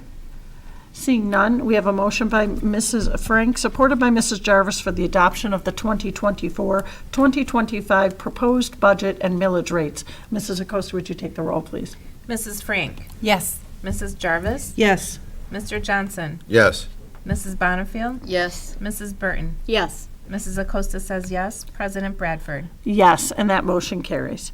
Moving on to item 7D, the approval of property and casualty insurance. May I have a motion, please? President Bradford? Mrs. Acosta. Move that the Board of Education of the Livonia Public Schools approve the superintendent or her designee to provide notification to the Metropolitan Association for Improved School Legislation, MAISL, Joint Risk Management Trust, of the district's intent to withdraw from the pool in order to consider bids for insurance beginning July 1st, 2025. Support. We have a motion by Mrs. Acosta, supported by Mrs. Bonifield, for the approval of property and casualty insurance. Mrs. Smith, we will hear from you. Thank you. Thank you, President Bradford. I've had the opportunity since taking this role in 2016 to get very involved with the MAISL insurance pool. It's a pool of nearly 30 districts that come together and pool the risk of various lines of insurance. Part of the bylaws for the MAISL pool is to give a 1-year notice of your intent to withdraw from the pool. So with your approval tonight, we will provide that notice to MAISL. That in no way is a final decision, but what that allows us to do is go out to bid for insurance that would be effective July 1st, 2025. So that opens this door to those continued conversations, but again, does not make any final decision on the matter based on tonight's decision. Thank you, Mrs. Smith. Any questions or comments from the board? Mrs. Burton. Mrs. Smith, will you be coming back to the Board of Education then with the final recommendation? Yes. And Yep. will that require board approval, or will it not, or? Generally, service. yes, we would bring that back. It is a service, but we would definitely bring this back to a study session and a committee of the whole meeting and present the bids, what we were able to find out. Okay. There's definitely benefits, of course, to staying with this pool, but we want to explore what all of our options are, so those options will be brought back to the board. And generally, that's going to happen, I'll say, late winter, early spring, so that would be when we next discuss this. All right, thank you. Thank you, Mrs. Burton. Any other questions or comments? Seeing none, we have a motion by Mrs. Acosta, supported by Mrs. Bonifield, for the approval of property and casualty insurance. Mrs. Acosta, would you take the roll, please? Mrs. Acosta says yes. Mrs. Bonifield? Yes. Mrs. Burton? Yes. Mrs. Frank? Yes. Mrs. Jarvis? Yes. Mr. Johnson? Yes. President Bradford? Yes, the motion carries. Moving on to item 7F, the approval of Stevenson practice field bid. May I have a motion, please? President Bradford, Mrs. Bonifield. move that the Board of Education of the Livonia Public Schools School District approve the recommendation of the owner's representative, Plant Moran Real Point, to award the contracts for installation of new field turf at Stevenson High School to Midwest Landscape Group located in Commerce, Michigan, in the contract amount of $1,055,708. AstroTurf Great Lakes, located in Novi, Michigan, in the contract amount of $481,079. And RMD Holdings, doing business as Nationwide Construction Group, located in Richmond, Michigan, in the contract amount of $51,700, for a total recommended project amount of $1,715,565, which includes an 8% contingency, and authorizes superintendent or her designee to negotiate and execute final contracts. Support. We have a motion by Mrs. Bonnefield, supported by Mrs. Acosta, for the approval of Stevenson practice field bid, and we're going to hear from Mr. Francis. Thank you very much. Yep. To start off with, this is going to be a project that is paid through the Capital Projects Fund. It is something that we have discussed as a district for a little bit of time now, because Stevenson High School, and for those of you who didn't happen to watch the Committee of the Whole, I'm going to get a little background here, because we talked about this during the Committee of the Whole, but Stevenson has some significant challenges regarding field space for practices. They have to shuffle around quite a bit, and the main turf field, which is the grandstand or the main field for, like all three high schools have, has been getting quite a bit of use, and we've noticed within the wear and tear and the maintenance of that turf field, it is being used much more frequently, and it's wearing faster than the other two schools. They have unique teams at Stevenson. They have girls and boys JV lacrosse, girls and boys varsity lacrosse. That's the unified team, so it's only held there. And so the total number of athletes at Stevenson is really utilizing that main field quite a bit. They need additional space. This project will afford them that additional space. As mentioned at the Committee of the Whole, we are looking to put a turf field where the current grass field is, and then moving the grass field over, which would be north of the tennis courts. So between marching bands and practices, and as well as potentially when needed, an actual competition, perhaps a freshman football game or a JV soccer game on this turf field. So this would really help the students of Stevenson High School, the student athletes, and those who have those activities to be able to maneuver more easily and schedule some of their practice times in a more appropriate manner. So as mentioned, this is going to be paid through the Capital Projects Fund, and we do recommend these vendors. They were the low responsible bidders in the closed bid. Thank you, Mr. Francis. You're welcome. Any questions or comments from the board? Mrs. Burton. Just to clarify, obviously all three of our high schools' athletics departments are busy and our fields are full, but some of the specific teams, the lacrosse teams, Stevenson houses those practices and those games for the benefit of students that go through all three of our high schools. So it's not just Stevenson students who are going to be using this field, but some of the teams, like specifically lacrosse, Correct. Boys and girls, JV varsity, are not only from Stevenson, but they're also from Franklin and Churchill. Yes, correct. That would be the unified team specifically you mentioned with lacrosse, which is the best example of that. Yes, thank you. Okay, thank you. Thank you, Mrs. Burton. Any other questions or comments? Seeing none, we have a motion by Mrs. Bonnefield, supported by Mrs. Acosta, for the approval of Stevenson practice field bid. Mrs. Acosta, would you take the roll, please? Mrs. Bonnefield. Yes. Mrs. Burton. Yes. Mrs. Frink. Yes. Mrs. Jarvis. Yes.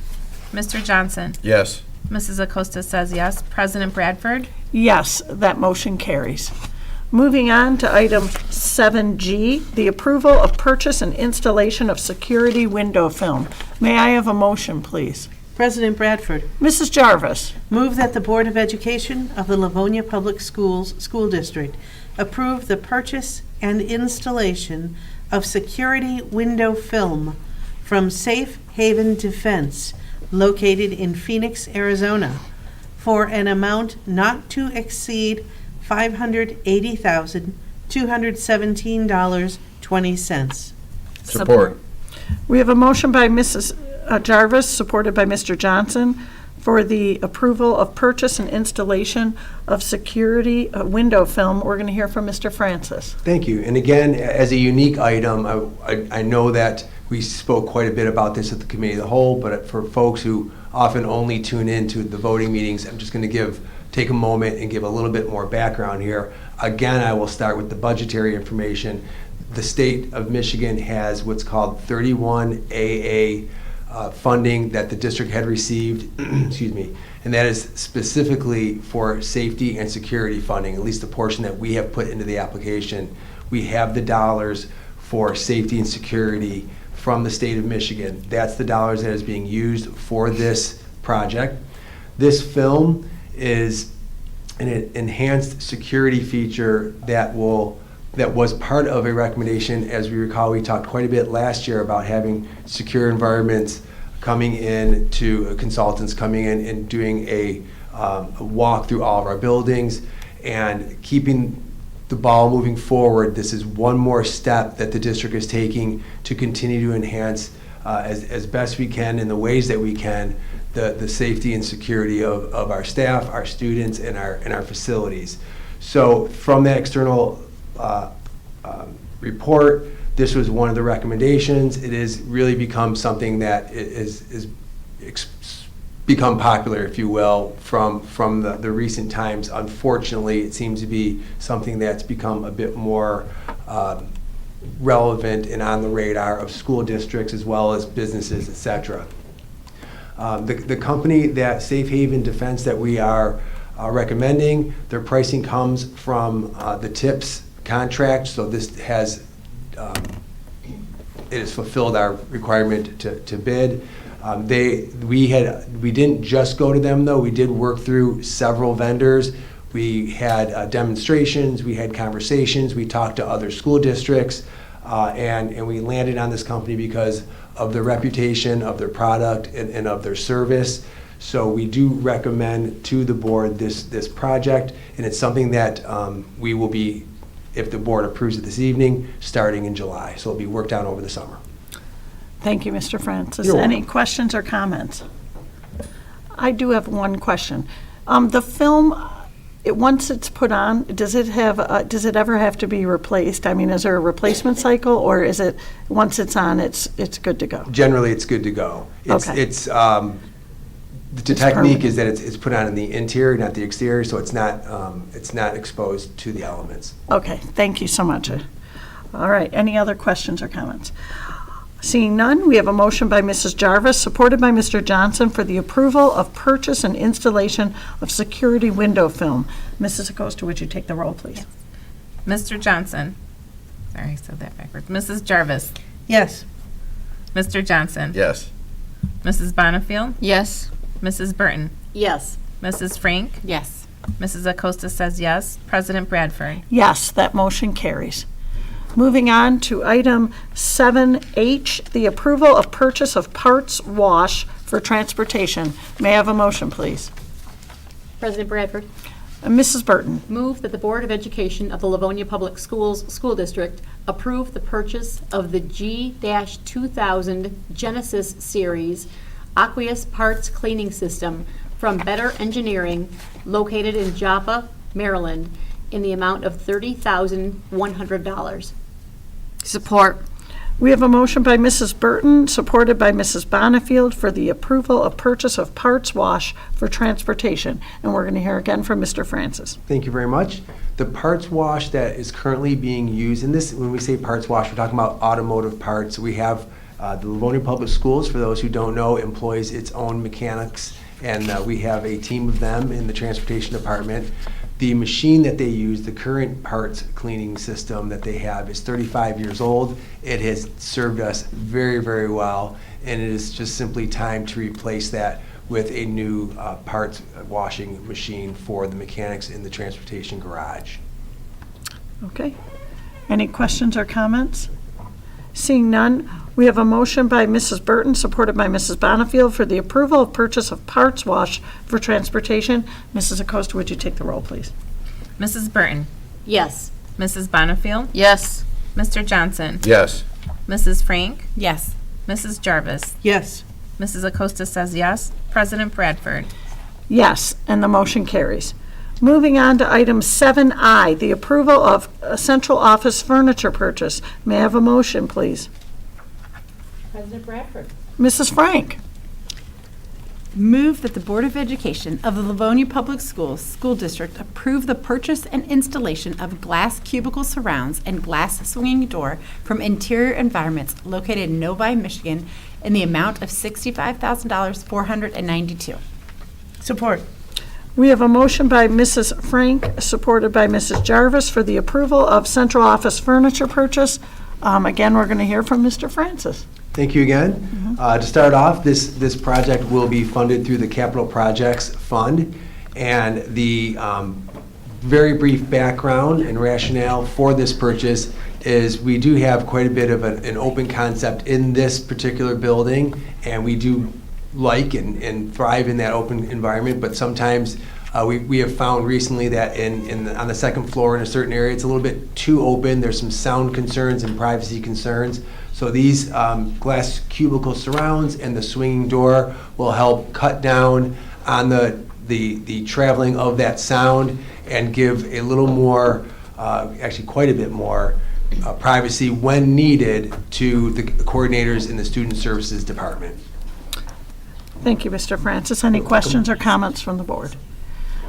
When will we expect that to be put together? So I did ask Interior Environments that same question. If this is voted on this evening in the affirmative, then the representative from Interior Environments said he will come tomorrow morning and take a look, ensure that he has all of the proper, everything's set to go. And then it's really just a matter of getting the product in. Unfortunately, in a perfect world, it would come in the next day like Amazon Prime, but it doesn't. Right. So it's going to be into August, and I've already spoken with Mrs. Sprouse. She's been looped in on that timetable. So it's not ideal, but our coordinators will have to do a little bit of rearranging while that's being installed in August.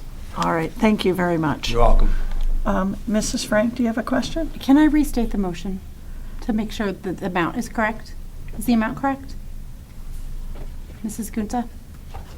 The number's right, but I don't think you read it right. Would It you depends like on to what you reread? said, I'll not reread necessarily it. what's written. Mrs. So- Frank, please reread that motion. Thank you. Thank you. Move that the Board of Education of the Livonia Public Schools School District approve the purchase and installation of the glass cubicle surrounds and glass swinging door from Interior Environments located in Novi, Michigan, in the amount of $65,942. $490. Read the number again. Start over? No, Or just No, the just number. read the number. $65,492. Thank you. And Mrs. Jarvis, you want to support that? Yes. Okay. All right. Support. Okay, thank you. All right, we will go ahead. We have a motion by Mrs. Frank, supported by Mrs. Jarvis, for the approval of central office furniture purchase. Mrs. Acosta, would you take the roll, please? Mrs. Frank. Yes. Mrs. Jarvis. Yes. Mr. Johnson. Yes. Mrs. Bonnefield. Yes. Mrs. Burton. Yes. Mrs. Acosta says yes. President Bradford. Yes, that motion carries. We are going to move down to item 8, instruction matters. And item A, the approval of the expulsion of a secondary student. May I have a motion, please? President Bradford. Mrs. Acosta. Move that the Board of Education of the Livonia Public Schools School District expel one secondary student for violations of the Livonia Public Schools Board of Education policies. Support. We have a motion by Mrs. Acosta, supported by Mrs. Bonnefield, for the approval of the expulsion of a secondary student. Mrs. Acosta, would you take the roll, please? Mrs. Acosta says yes. Mrs. Bonnefield. Yes. Mrs. Burton. Yes. Mr. Johnson. Yes. Mrs. Jarvis. Yes. Mrs. Frank. Yes. President Bradford. Yes, that motion carries. Moving on to item 8B, the approval of adoption and purchase of U.S. government textbooks. May I have a motion, please? President Bradford. Mrs. Bonnefield. Move that the Board of Education of the Livonia Public Schools School District approve the purchase of classroom sets of Government Alive by TCI Publishing, located in Mountain View, California. Digital and physical textbooks for high school government courses for total amount of $84,080. This purchase would include classroom sets of textbooks and 6-year student licenses. The physical teacher guides, resources, and 6 years of teacher digital licenses will be provided at no cost to the district.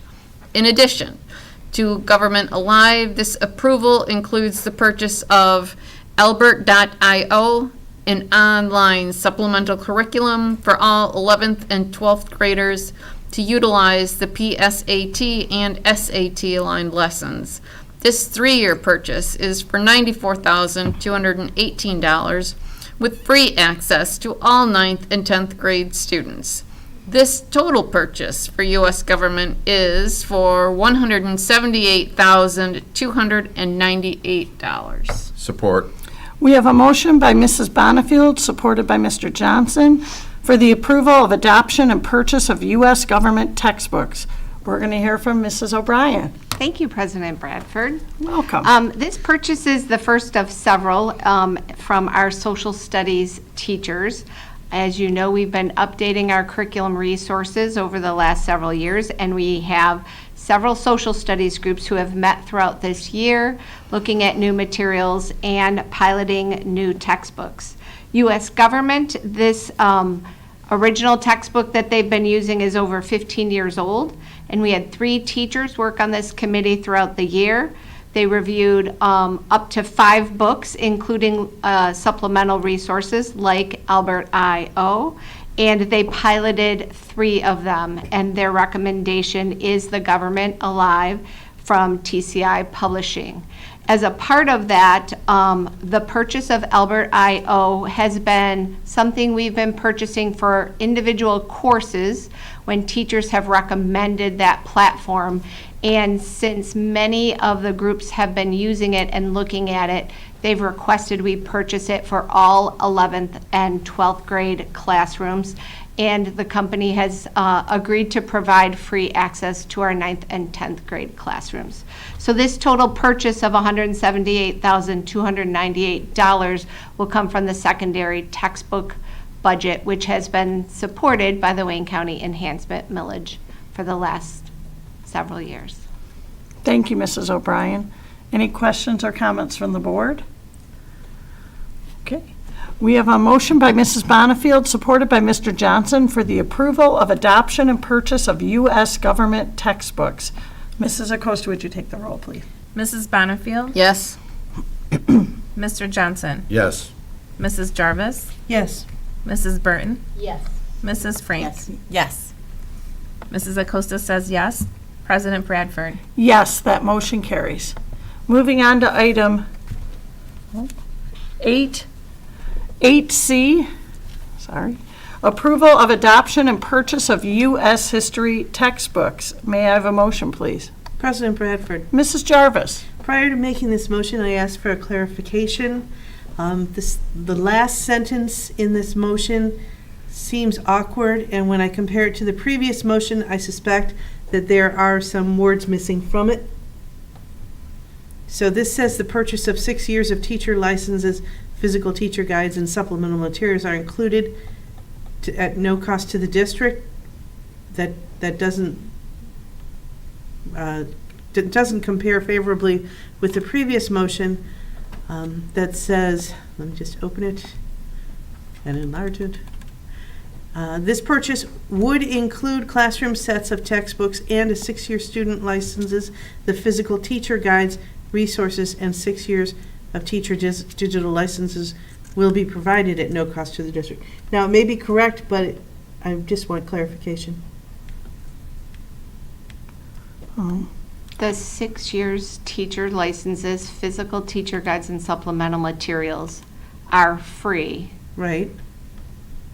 So they're included in this purchase. When we purchase the textbook History Alive, those materials are given to the district for free. So this is... The motion is correct. The motion is correct? It's the teacher items versus the student items. Okay, just wanted some clarification. Thank you. No problem. Okay, All Mrs. Jarvis, you can go ahead and read the approval of adoption and purchase of U.S. history textbooks, please. Thank you. You're welcome. Move that the Board of Education of the Livonia Public Schools School District approve the purchase of classroom sets of History Alive from TCI Teachers Curriculum Institute, located in Mountain View, California, for 6 years of digital licenses, and the class sets of physical textbooks for $82,496. This purchase of 6 years of teacher licenses, physical teacher guides, and supplemental materials are included at no cost to the district. Support. We have a motion by Mrs. Jarvis, supported by Mrs. Bonifield, for the approval of adoption and purchase of U.S. history textbooks. We're going to hear from Mrs. O'Brien. Yes, thank you, President Burton. So our U.S., President Bradford. There's a lot of bees up here. There are a lot of Okay. bees. It's okay. I'm just glad I'm not the only one who does it. President Johnson, Burton, and Bradford Yeah, of exactly. the last several years. So this purchase is another one of our social studies textbooks. The committee, we've been using the same book for the past 11 years. We have a committee of 5 teachers representing all 3 high schools. And they looked at 5 textbooks and piloted 2 and landed on History Alive from TCI Curriculum Institute. And so this purchase is 6 years of student licenses, and then we've been purchasing class sets of physical books instead of a book for every student because they typically have access from home digitally. And then included with this purchase is the 6 years of teachers' access, physical teacher guides, and supplemental materials. I did not say it the last one, but both of these textbook adoptions followed our board policy for reviewing and adopting textbooks. These purchases come from the secondary textbook budget, which has been supported by the Wayne County Enhancement Millage. Thank you, Mrs. O'Brien. Any questions or comments? I just have one. I just want to thank all the staff that takes the time to pilot these programs, because that's how the students really get a feel for the materials and how engaging they are. And so I really appreciate the time that they take in order to just find what fits for our district. So thank you to all the staff who pilots those, because that takes time and dedication to do that. So we appreciate that. I agree. I will pass on your thanks. Thank you. We have a motion by Mrs. Jarvis, supported by Mrs. Bonifield, for the approval of adoption and purchase of U.S. history textbook. Mrs. Acosta, would you please read the roll? Mrs. Jarvis. Yes. Mrs. Bonifield. Yes. Mrs. Burton. Yes. Mrs. Frank. Yes. Mr. Johnson. Yes. Mrs. Acosta says yes. President Bradford. Yes, that motion carries. Moving on to item 8D, the approval of adoption and purchase of AP U.S. government textbook. May I have a motion, please? President Bradford, Mrs. Burton. move that the Board of Education of the Livonia Public Schools School District approve the purchase of classroom sets of AP U.S. Government and Politics from Perfection Learning, located in Logan, Iowa, digital and consumable textbooks for high school AP government courses for a total amount of $53,447.10. This purchase would include consumable textbooks and 6 year student licenses. The physical teacher guides and 6 years of teacher digital licenses will be provided at no cost to the district. Support. We have a motion by Mrs. Burton, supported by Mrs. Frank, for the approval of adoption and purchase of AP U.S. government textbook. Mrs. O'Brien. Thank you again, President Bradford. You're welcome. This committee of 3 teachers looked at current resources for AP US government. Current textbooks that they looked at were 6 different titles. They piloted 2 of them this past spring. The current book that we've been using is no longer aligned to the College Board standards for the AP test, and they have chosen the AP US Government and Politics from Perfection Learning. These books provide both a consumable textbook and a digital license platform, and they followed the board policy for adopting new textbooks, the review and adoption of new textbooks. Thank you, Mrs. O'Brien. Any questions or comments? Mrs. Frank.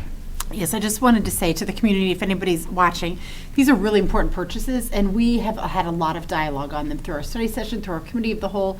We've talked about them a lot, and we have a large agenda tonight, so we are going quickly through them, but it doesn't mean we have not evaluated them, looked at them, thought deeply about the teacher recommendations, the student recommendations, but for the sake of getting through them this evening, we have not had a lot of dialogue, but there is dialogue if anybody wants to go back, it's been said before, to the committee of the whole and to watch that. So.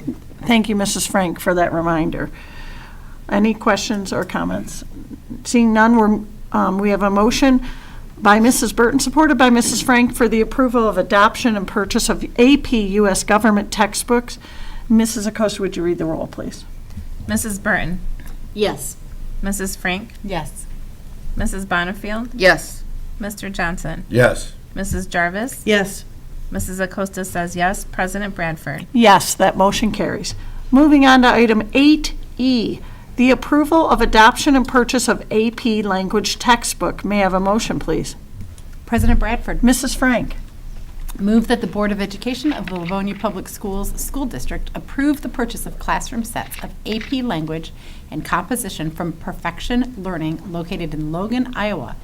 Digital and consumable textbooks for high school AP language courses for the total amount of $38,533.01. This purchase would include consumable textbooks and 6-year student license. The physical teacher guides and 6 years of teacher digital license will be provided at no cost to the district. In addition to the student textbook, this approval includes the purchase of the AP lesson library and scoring services from Marco Learning for $26,973. This purchase is for 5 years with a 10% discount. The total purchase for AP language is $65,506.01. Support. We have a motion by Mrs. Frank, supported by Mrs. Jarvis, for the approval of adoption and purchase of AP language textbooks. And we're going to hear from Mrs. O'Brien. Surprise. Thank you again. This purchase for AP language textbooks, AP language is a course we've been adding to our AP list of options for our students. And as we have offered it in more of our high schools, it has been a replacement for our Accelerated 11 course. So students, we don't have enough students to choose both Accelerated 11 and AP language. So we are moving to offering AP Lang as our accelerated offering for 11th grade. This textbook, our current textbook, that they have been using is a digital platform, so they were looking for a book. 6 teachers worked throughout this school year and reviewed 6 textbooks and piloted 2, and have landed on AP language and composition from Perfection Learning. In part of that textbook committee's group work is they were also looking for ways to provide students with AP level lessons and writing prompts. And part of what Marco Learning offers is also some scoring support for a teacher. So as our students get older and there is more rigorous writing we'd like them to do, to have a platform that helps a teacher with scoring and utilize that is what they would like to recommend utilizing so that they could use this product with these groups of students. So the total purchase of $65,506.01 is for both the textbook and the Marco Learning, and that again is from our secondary textbook budget, which has been supported by Wayne County Enhancement Millage monies. Thank you, Mrs. O'Brien. Any comments or questions from the board? Seeing none, we have a motion by Mrs. Frank, supported by Mrs. Jarvis, for the approval of adoption and purchase of AP language textbook. Mrs. Acosta, would you take the roll, please? Mrs. Frank, Yes. Mrs. Jarvis, Yes. Mr. Johnson, Yes. Mrs. Bonnefield, Yes. Mrs. Burton, Yes. Mrs. Acosta says yes. President Bradford. Yes, and that motion carries. Moving on to item 8F, the approval of purchase of HMH INTO reading student journals and Rigby readers. I guess it would be the approval of purchase of HMH into reading student journals and Rigby readers. May I have a motion, please? President Bradford. Mrs. Acosta. Move that the Board of Education approve the recommendation to purchase HMH into reading consumable student journals for 5th and 6th grades for $135,116.75, and HMH Rigby Reader Cards for $58,900.66 from Houghton Mifflin Harcourt in Chicago, Illinois, for a total purchase of $194,017.41. This purchase would provide 2 years' worth of consumable student journals for 5th and 6th graders and short passages for teachers to use during small group instruction. Support. We have a motion by Mrs. Costa, supported by Mrs. Bonnefield, for the approval of purchase of HMH Into Reading student journals and Rigby readers.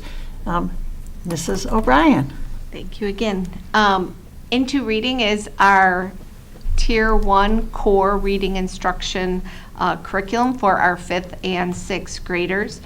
And when we adopted and brought this book 2 years ago to our 5th and 6th grade, for our 5th and 6th graders, we only purchased 2 years of journals. We wanted to make sure teachers felt that they were useful, students were using them, and so this purchase would provide 2 more years of students to have those consumable journals, which teachers have found useful for students to annotate and be able to read the passages right in front of them, answer the questions, collaborate with their students, their classmates.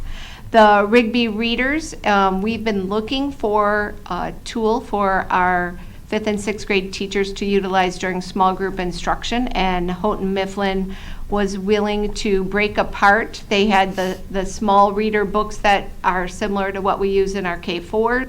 We were looking for something that was a little bit older, and so they were willing to break apart their sets and create a specific purchase for ourselves for Rigby Reader cards. So they are not small books like in the K4. They look a little bit older, but they are short passages so that you could do them in a shorter amount of time and focus in on students' reading needs when teachers are working with them. The 5th grade student books we wrote into the 35J grant because it was an allowable piece. So the purchase of those books are covered under the 35J budget, and the rest would be charged to the elementary textbook budget, which again has been supported by Wayne County Enhancement Millage. Thank you, Mrs. O'Brien. Any questions or comments from the board? Mrs. Bonnefield.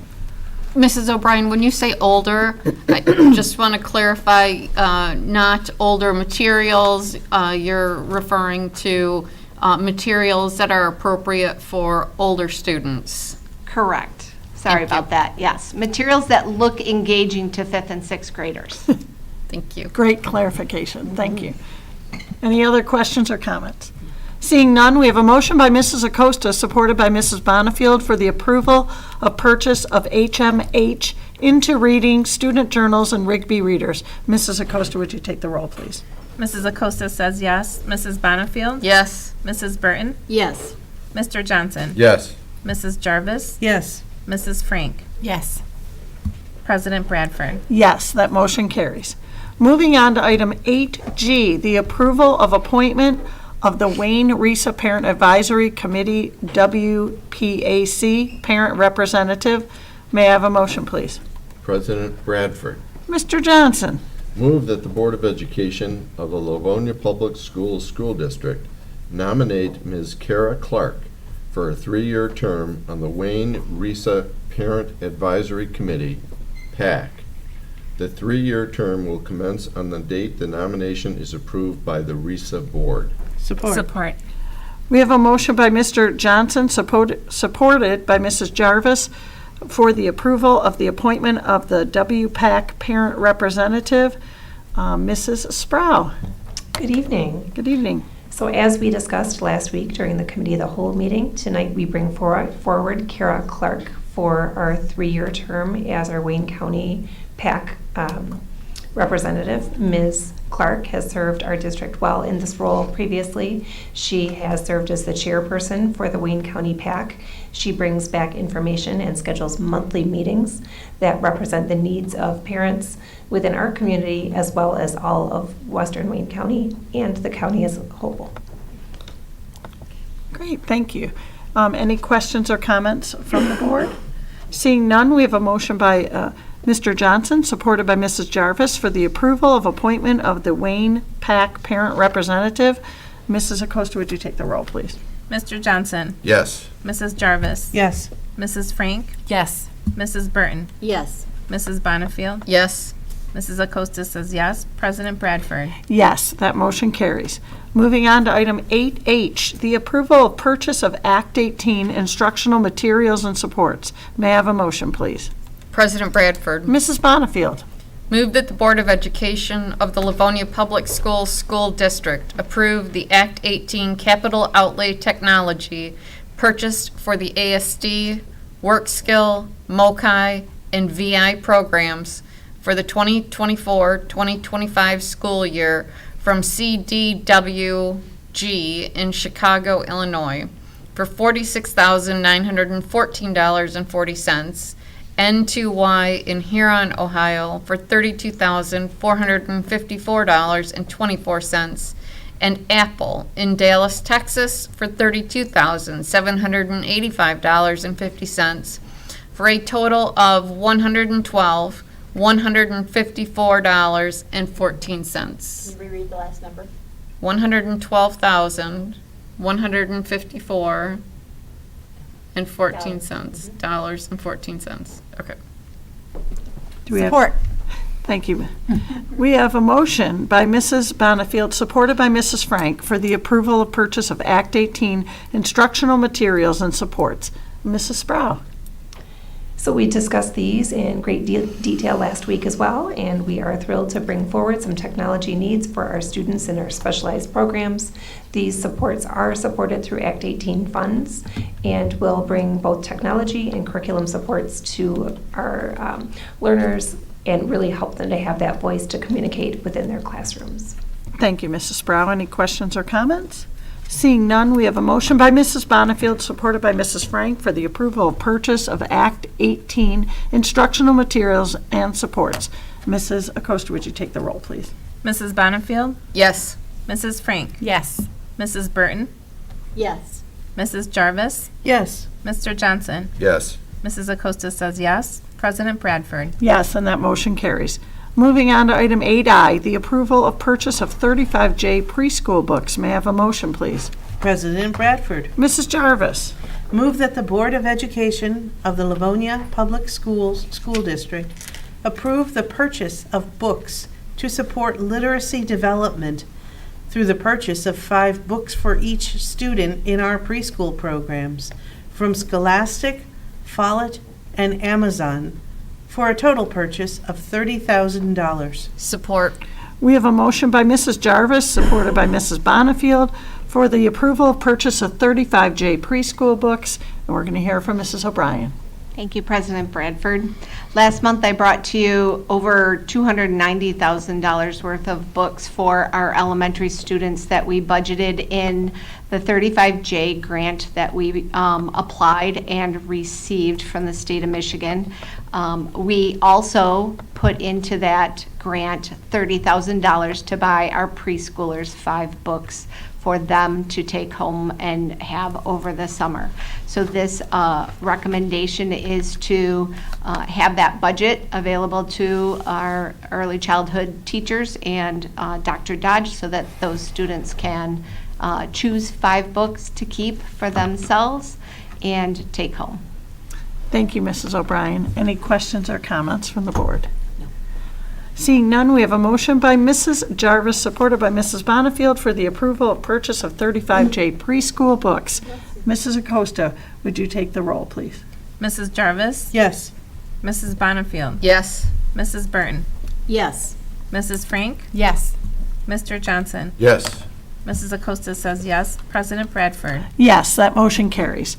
Moving on to item 8J, the approval of purchase of iReady Diagnostic. May I have a motion, please? President Bradford. Mrs. Burton. Move that the Board of Education approve the recommendation to purchase math and reading iReady diagnostic licenses for kindergarten through 8th grade students from Curriculum Associates in North Billerica, Massachusetts, for a total cost of $110,489.20. This purchase includes 6 days of professional development, and the total reflects a discount of $24,322.30 in reduced pricing per license. Support. We have a motion by Mrs. Burton, supported by Mrs. Frank, for the approval of purchase of iReady Diagnostic, and we are going to hear from Mrs. O'Brien. Yes, we are. We have been utilizing iReady for the last several years, since 2016, as our core diagnostic for reading and mathematics. This purchase is for kindergarten through 8th grade. We utilize this diagnostic to help us determine what students' strengths and their areas of weakness so that we can help support them. And it is one of the 4 approved state of Michigan benchmark assessments that we are required to utilize in the benchmark reading law. So this purchase is for next year for all of our students to be able to take that diagnostic. Kindergarten 2 times a year, and in the elementaries we do 3 or 4, and our middle schools we do 3. Thank you, Mrs. O'Brien. Any questions or comments? Seeing none, we have a motion by Mrs. Burton, supported by Mrs. Frank, for the approval of purchase of iReady Diagnostic. Mrs. Acosta, would you read the roll? Mrs. Burton. Yes. Mrs. Frank. Yes. Mr. Johnson. Yes. Mrs. Jarvis. Yes. Mrs. Bonnefield. Yes. Mrs. Acosta says yes. President Bradford. Yes, the motion carries. Moving on to item 8K, approval of purchase of creative curriculum for young 5s. May I have a motion, please? President Bradford. Mrs. Frank. Move that the Board of Education of Livonia Public Schools School District approve the purchase of creative curriculum for pre-K from Teaching Strategies in Bethesda, Maryland for $35,478.60, which includes curriculum materials and access to the online platform for teachers. This purchase also includes 1 day of professional development. Support. We have a motion by Mrs. Frank, supported by Mrs. Acosta, for the approval of purchase of creative curriculum for young 5s. Mrs. O'Brien. President Bradford. We are very excited to purchase creative curriculum for our new Young 5s classrooms. This is for 6 sets of creative curriculum, all the materials for teachers, plus the materials for students to utilize in the classroom. This purchase also includes 1 day of professional development. The teachers are so excited to work together to create what our Young 5s program is going to look like. This curriculum will help bridge from preschool, what we've been using currently in our early childhood center, and we will help utilize it to build a bridge to what kindergarten curriculum is. So we're very excited for this purchase and to begin this wonderful work. Thank you, Mrs. O'Brien. Any questions or comments? I just want to say that this is exciting for our Young 5s group to have a curriculum that will help enhance their programming and then get them ready for another full year of kindergarten. So Absolutely. I'm glad we were able to find these materials and then able to purchase them. So this is a real win, I think. Yes, I agree. Thank you. Thank you. We have a motion by Mrs. Frank, supported by Mrs. Acosta, for the approval of purchase of creative curriculum for young 5s. Mrs. Acosta, would you take the roll, please? Mrs. Frank. Yes. Mrs. Acosta says yes. Mr. Johnson. Yes. Mrs. Bonnefield. Yes. Mrs. Burton. Yes. Mrs. Jarvis. Yes. President Bradford. Yes, that motion carries. We are moving on to item 9, hearing from board members. And we have item A, the establishment of date for first regular board meeting of 2024-25 school year. May I have a motion, please? President Bradford. Mrs. Acosta. Move that the Board of Education of the Livonia Public Schools School District hold its first regular board meeting for the 2024-2025 school year on July 15th, 2024 at 7:15 p.m. Support. We have a motion by Mrs. Acosta, supported by Mrs. Bonnefield, for the establishment of date for first regular board meeting of the 2024-2025 school year. And we're going to hear from Mrs. Oquist. Thank you, President Bradford. As you know, we must establish the first regular meeting date of the year by state statute at the end of the prior year. And so we have set it on an exciting and busy day in the district. That will be our open house of ECC. So thus, the time, rather than our normal 6:30 start time, will actually be moved to 7:15 for that meeting. At that meeting, we will have our organizational items, and we will adopt the remainder of the meeting schedule for the 24-25 school year. Thank you, Mrs. Oquist. Any questions or comments? Seeing none, we have a motion by Mrs. Acosta, supported by Mrs. Bonnefield, for the establishment of date for first regular board meeting of the 2024-2025 school year. Mrs. Acosta, would you take the roll, please? Mrs. Acosta says yes. Mrs. Bonnefield? Yes. Mr. Johnson? Yes. Mrs. Jarvis? Yes. Mrs. Frank? Yes. Mrs. Burton? Yes. President Bradford? Yes, and that motion carries.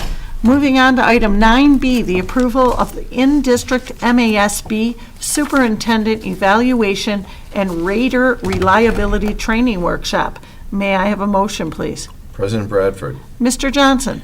move that the Board of Education of the Livonia Public Schools School District approve the MASB Superintendent Evaluation and Rater Reliability Training on July 17th, 2024. This in-district workshop satisfies new MASB training requirements that all current Board of Education members and superintendents in the state of Michigan must be trained using this new evaluation tool no later than September 1st, 2024.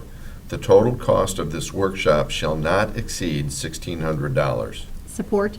We have a motion by Mr. Johnson, supported by Mrs. Burton, for the approval of in-district MASB Superintendent Evaluation and Rater Reliability Training Workshop. And we're going to hear from Mrs. Oquist.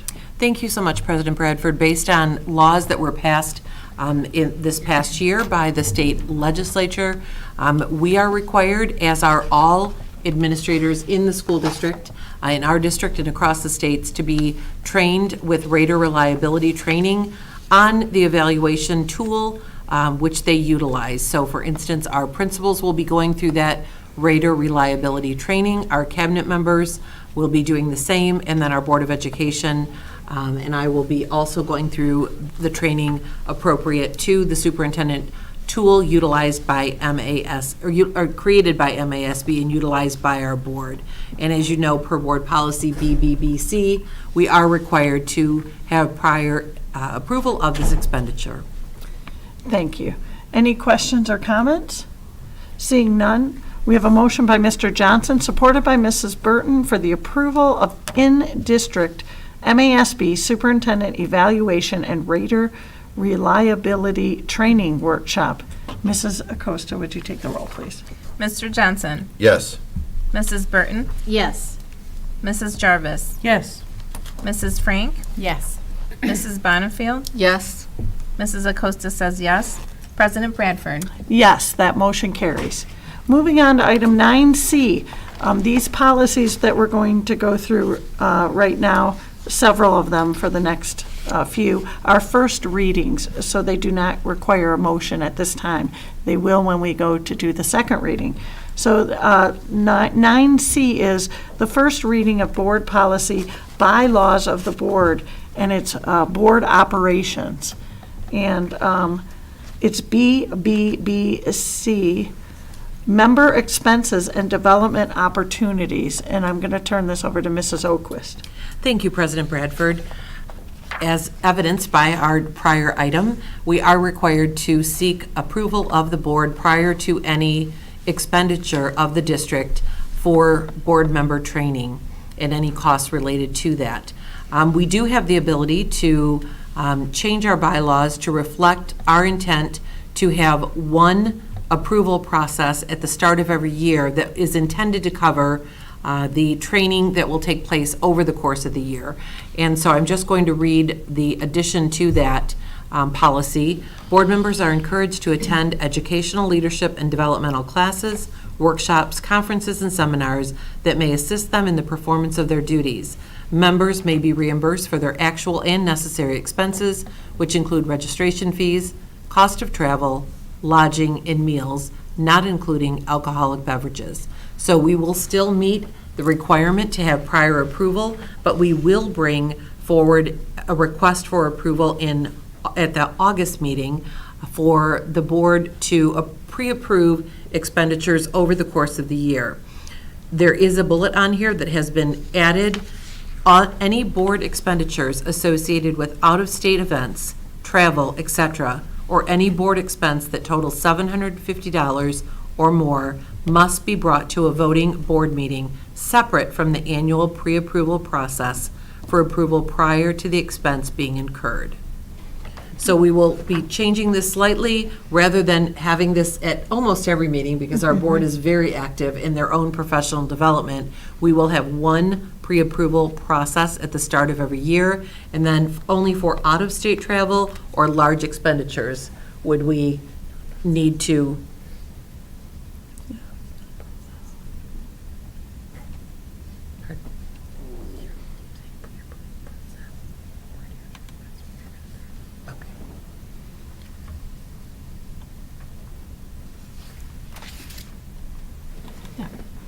Are we all set with that? Yeah. Are we okay? Thank you. Okay, yep. I think this is a great opportunity for us to make this change because it allows us a little more flexibility when we go to take a class, because often we would have to wait for several meetings before we could get approval, and I think this will help us and give us a little more opportunity to take some coursework if we would like throughout the year. So I'm really glad that we are amending the bylaws in this way so that this would give us a little more opportunity. So I think that'll work out great. Any other questions or comments? No. Okay. So we'll bring that next month for second reading. Next month for second reading. All right, so moving on to item 9D, it's the first reading of Board Policy Instructional Program, IHAA, Common Summative Assessments. And for this one, we are going to go to Mrs. O'Brien. We are. It's been a long time since we've chatted. Mr. Itu and I have been working on several policies. We have 3 that are going to be our first reading tonight. This policy was our final examination board policy. We don't give final examinations anymore. We give common summative assessments. So we shifted over the last 2 years to quarterly marking period common summative assessments, and we've made those changes to this policy. We've talked about them both at the study session and the committee of the whole. The main changes have just been replacing final exams and updating the timeline for those assessments. Would you like me to read it, or? No, I think we're okay just having a look at it ourselves. Does anybody object to that? That's fine. Okay. Yeah. All right. Does anybody have any questions or comments regarding it? Any changes to be made or anything that you see that causes pause? Okay. All right. We're going to move on then. Thank you, Mrs. O'Brien. To item 9E, the first reading of Board Policy Instructional Program, IHAB, reporting to parents and guardians. And this evening, we are going to hear from, well, let's see, Mrs. O'Brien again. Oh, you could call Mr. Itu, that would be fine. I might have to also, call but out Mr. we've been Itu. working He's on these pointing to together. you, so. Yes, he is. Yeah. So this board policy, we have updated it, was originally report cards. We updated it to reporting to parents and guardians. So we use multiple forms of reporting, both orally and written. And so we wanted to update this policy from 2015. Most of the changes were minor. We lined out things that we don't currently do in our regular practice, and after our last committee of the whole, I took that last sentence in the 4th paragraph and I just added it to the 3rd paragraph since we lined out the rest of the 4th paragraph, since we felt like that was hanging there. So it flows better. Okay, great. Any questions or comments? No. All right. That allows us to move on to item 9E, the first reading of Board Policy Instructional Program, IHAB. I just That's read the that one. one. Sorry, we're moving on. Yep. That's even better. Item 9F, first reading of Board Policy Instructional Program, IHF, graduation requirements. And on this one, we are going to hear from Mr. Etu? Oh, Mrs. O'Brien. Good. Okay, Mrs. O'Brien, I'm excited about This is how our that. partnership works. Yeah, don't you worry. So in January, we updated our graduation requirements, but one of the conversations that we had was all of the courses and credits that are in our, that are part of our graduation district requirements. We moved them to the administrative procedures so that we could make those changes if the state made any adjustments to what is expected, and we just wrote a new policy. So the new policy states the Board of Education will delegate to the superintendent or his or her designee the responsibility to ensure that graduates of Livonia Public Schools meet the state graduation requirements. The school district will review any new state graduation requirements and determine how they will be implemented. So the wording is new, and then we moved everything from the policy previous into the administrative procedures. That's a great idea. Thank you for doing that. That looks good. Does anybody have any questions or comments? Okay, moving on to item 9G, first reading of Board Policy Business Management, EG, Insurance Management. Okay, we are going to hear from, Mrs. Smith. Yes, a little change. Great, thank you. Thanks, President Bradford. In this policy, we added some additional verbiage to the beginning to hopefully be helpful to the reader. So the policy will now read, the district will purchase insurance such as property and casualty insurance as required by the law. The district may purchase other insurance or participate in pools and other forms of risk management as the board deems appropriate to provide indemnity and defense for the district, board members, employees, and volunteers. The superintendent or designee shall be responsible for the management of all school insurance programs and the safekeeping of insurance policies. All right. Any questions or comments? All right. We will move on to item 9H, first reading Board Policy Business Management, EGAE, annuities. And we're going to hear from Mrs. Smith. Thank you, President Bradford. In this policy, we again added verbiage to the beginning to hopefully add some clarity for the reader, and also struck out one of our individual master agreements that's no longer in effect. So this policy will now read, public school employees are automatically enrolled in the Michigan Public School Employees Retirement System, MIPSers. In addition to retirement savings through MIPSers, the district will provide employees the option to have payroll deductions taken for 403B and 457B retirement savings plans outside of MIPSers. For additional information, see individual master agreements, AFSCME, LEA, LEADS, LPA, LSA, and SEALS. Great, thank you, Mrs. Smith. Any questions or comments? Seeing none, we can go ahead and move on to item 9I, the first reading of Board Policy Insurance Program, EGB, Student Insurance. And I'm assuming it's Mrs. Smith again. Yes, thank you. Awesome. In this board policy, we're proposing to strike the existing sentence that was there and replace it with this. As the district is not a guarantor or insurer as it relates to coverage for student health or safety, parents, guardians are encouraged to secure insurance for their students' healthcare needs, including coverage for injuries that may occur while at school and while participating in athletics and other school activities. The district, in its sole discretion, may provide information about insurance policies available for purchase by parents, guardians for their students from third-party vendors. Providing that information does not imply district endorsement of any insurance policy, nor is it a guarantee or warranty that coverage will be provided by the vendor in any specific instance. Thank you. Any questions or comments regarding the student insurance? Okay. All right. Well, that brings us to our second readings. These are the second half of some of our bylaws, and these do require a motion. These are our second readings. We will adopt them into record.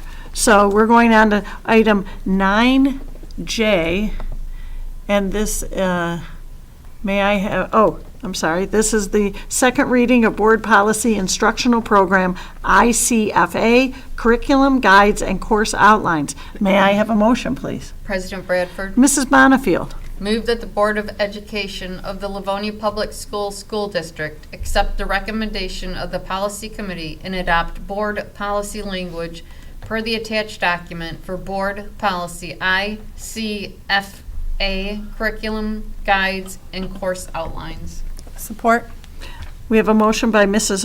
Bonifield, supported by Mrs. Frank, for the second reading Board Policy Instructional Program, ICFA, Curriculum, Guides, and Course Outlines. We're going to hear from Mrs. O'Brien. We are. We discussed the changes to this board policy both at a study session, committee of the whole, and our first reading. We updated this policy. It is a 10-year-old policy to reflect our priority standards and some of the technology changes that we currently utilize in our courses, and just have made updates to reflect our current practices. Thank you. Mrs. O'Brien, any questions or comments? Seeing none, we have a motion by Mrs. Bonifield, supported by Mrs. Frank, for the second reading Board Policy Instructional Program, ICFA, Curriculum, Guides, and Course Outlines. Mrs. Acosta, would you take the roll, please? Mrs. Bonifield. Yes. Mrs. Frank. Yes. Mrs. Burton. Yes. Mr. Johnson. Yes. Mrs. Jarvis. Yes. Mrs. Acosta says yes. President Bradford. Yes, that motion carries.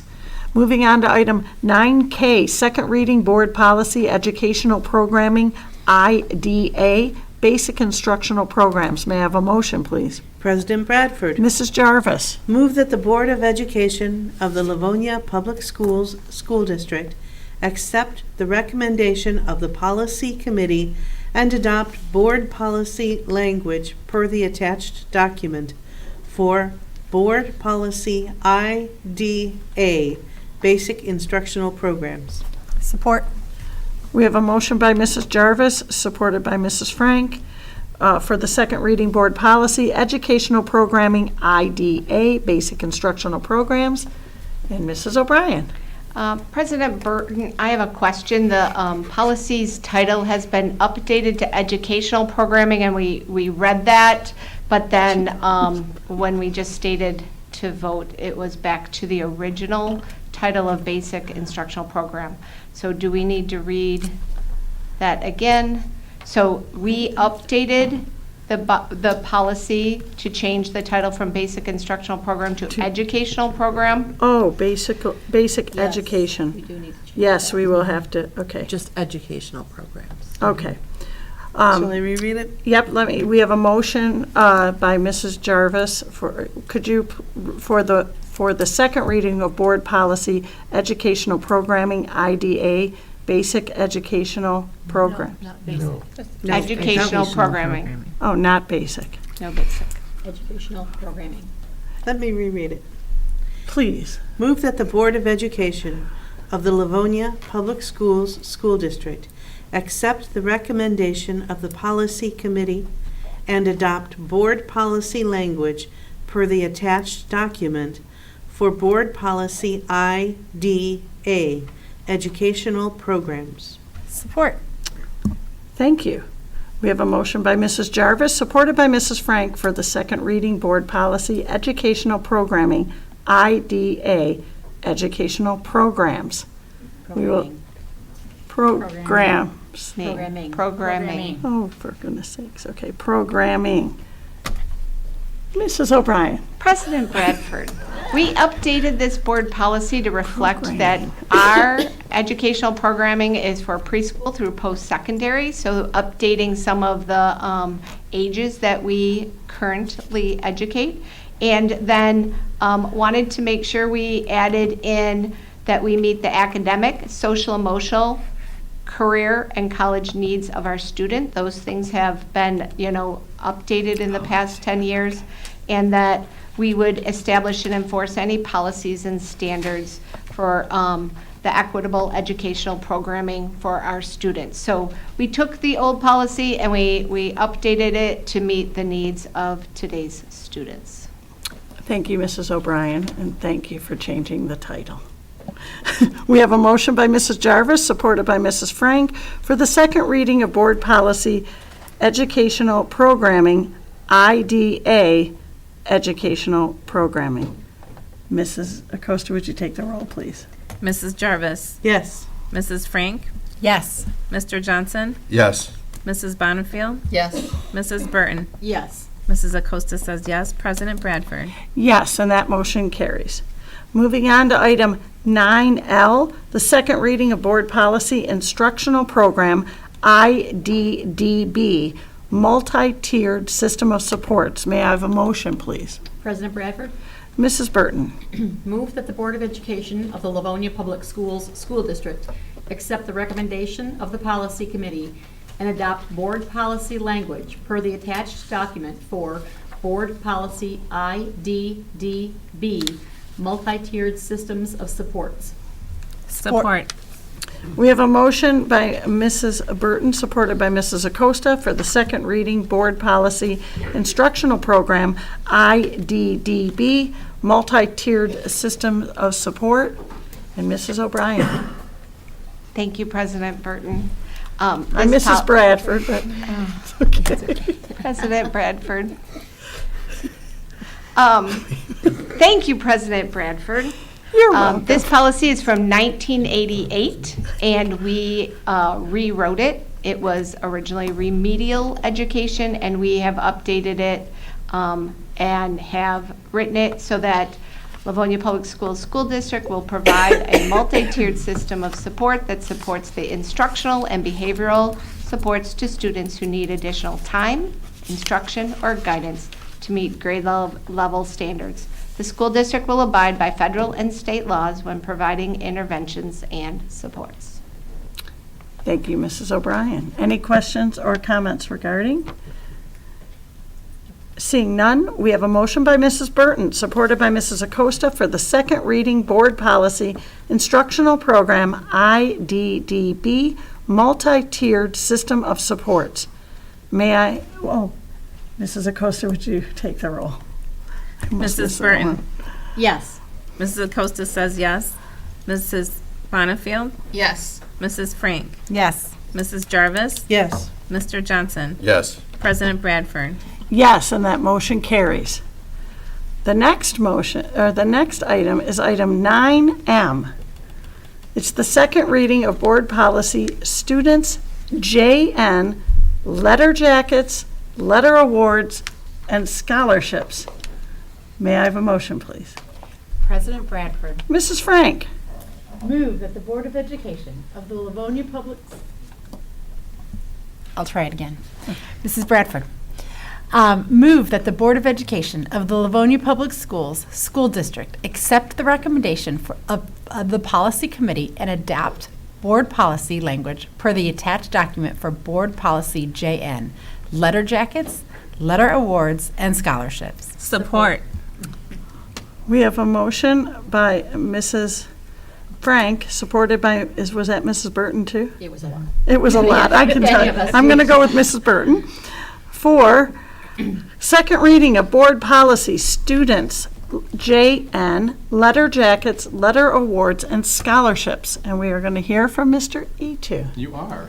Good Thank evening, you. everyone. You're finally going to use your voice. I am going to use I my love voice. it. For an exciting time, I hope. So Yes, for our this letter is an jackets, letter exciting awards, one. and scholarships. This is something we've been working on diligently for the better part of this school year with numerous stakeholder groups in terms of recognizing our students in club activities, club athletics, board-approved athletics, and academics. And we look to rewrite the board policy to recognize that with letter jackets and letter awards this evening. Thank you, Mr. E2. Do we have any questions or comments? Mrs. Burton. I would just like to thank the very, very many people who were involved in this entire process. We had systems in each one of our high schools that worked well for many, many, many years, but it was brought to us by our ladies who play ice hockey, figure skating, and I believe there was one else. Dance. That brought to our attention the current, since these sports have changed and more of our female athletes were participating in some that have been non-MHSAA recognized, but still athletic in their nature, and brought forth the need to really take another look at varsity letters. At a first glance, it looks very simple, but it's not simple if we're going to be a district that takes very seriously being equitable to all students in all situations. So rather than just arbitrarily deciding which groups do and do not earn letters, that's not consistent with how we do things in the district. We're simply too large to be able to be arbitrary, and then we wind up with situations that are truly unfair for lots of students. So this really was the impetus to a large number, Mr. Itu, as you said, of folks getting involved. The students bringing forth this request, parents, coaches, the athletic council, our athletic directors, our principals, administration from our central office, headed up, Mr. Itu, by yourself, which was a large team of folks who worked together, as you said, for the better part of the year. Honestly, I really, really commend all that were involved in this group, because when the request came forward and we looked at the complexity of the fallout, I really didn't know that we were going to be able to see a path forward to getting to success that would be satisfactory to everybody who had requests on this topic. I am so very thankful to the people who worked so diligently to come up with language and massage it and send it back through several groups several times to really get the kinks out, that we have something that really truly works. I think it answers the requests of our student athletes. It still honors all the other groups that were involved. It makes sure it's respectful to all groups, all clubs, all athletic teams. And I'm very, very thankful to those who put in a lot of time. I'm thankful for the patience of our young ladies, many of whom are in our audience right now, because it sounds like it's easy and fast to do something.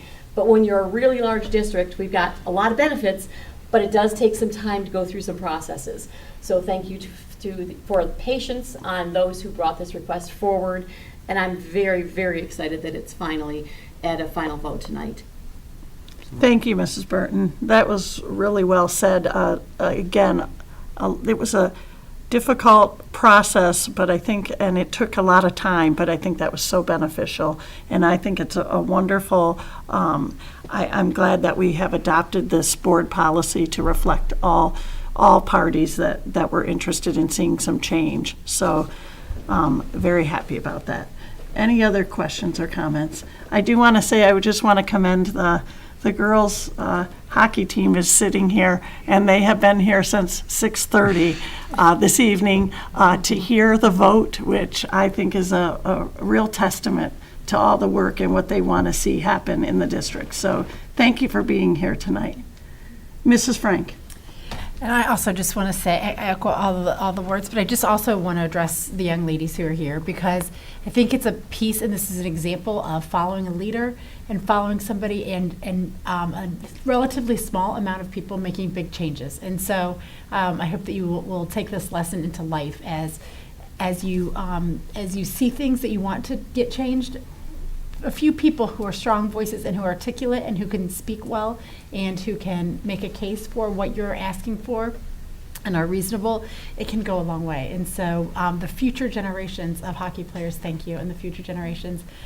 This was a difficult task, as everyone said, but I think that you guys, your tenacity and your staying with it really made a difference. So I just want to thank you for it, and just ask that you will continue to do that in the future as you walk forward in life. Thank you, Mrs. Frank. Any other questions or comments? Seeing none? Oh, Mrs. Acosta, I apologize. I turned my head this way and your hand went up. Yeah. No, I want to say everything's been said. I just want to say thank you for, I know that at times it felt like we weren't listening. So thank you for being patient and allowing us to do, what was right by you. The work of the board. Yes. Thank you. All right. Any other questions or comments? All right.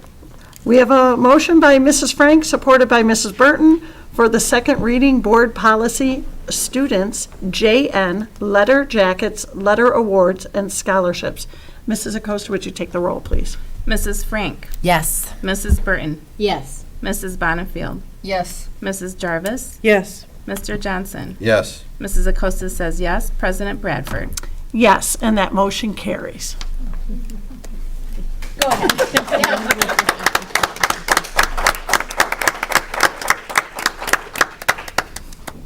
I hope you guys aren't going to leave now. We only have a few more. Are you kidding? We're so impressed. All right. 3 small things to go. Yeah, 3 small. All right. Exactly. There you go. There we go. Item 9N, the second reading of Board Policy Personnel, GAHB, Staff and Student Relationships. May I have a motion, please? Relations. Oops. Let me read that again. Second reading of Board Policy Personnel, GAHB, Staff, Student Relations. May I have a motion, please? President Bradford. Oh, Mrs. Acosta. I am going to get through this. Move that the Board of Education of the Livonia Public Schools School District accept the recommendation of the Policy Committee and adopt board policy language per the attached documents for the following policies. Personnel, GAHB, Staff Student Relations. Support. We have a motion by Mrs. Acosta, supported by Mrs. Bonnefield, for the second reading of Board Policy Personnel, GAHB, Staff Student Relations, and we are going to hear from Mr. Abate. Hello, yes, thank you. So yes, student-staff relations is the title of the policy. You did mention relationships just a moment ago, and this, of course, does relate to that. We, of course, want our staff to build relationships with students, but there are crucial professional and personal boundaries that must be upheld at all times. This policy covers that from every possible angle. It creates clarity for staff in terms of their conduct when it comes to interacting with our students, both in and out of school. It is unchanged since the last reading. Thank you, Mr. Abate. Any questions or comments from the board? Seeing none, we have a motion from Mrs. Acosta, supported by Mrs. Bonnefield, for the second reading Board Policy Personnel, GAHB, Staff Student Relations. Mrs. Acosta, would you take the roll, please? Mrs. Acosta says yes. Mrs. Bonnefield. Yes. Mrs. Burton. Yes. Mrs. Frank. Yes. Mrs. Jarvis. Yes. Mr. Johnson. Yes. President Bradford. Yes, and that motion carries.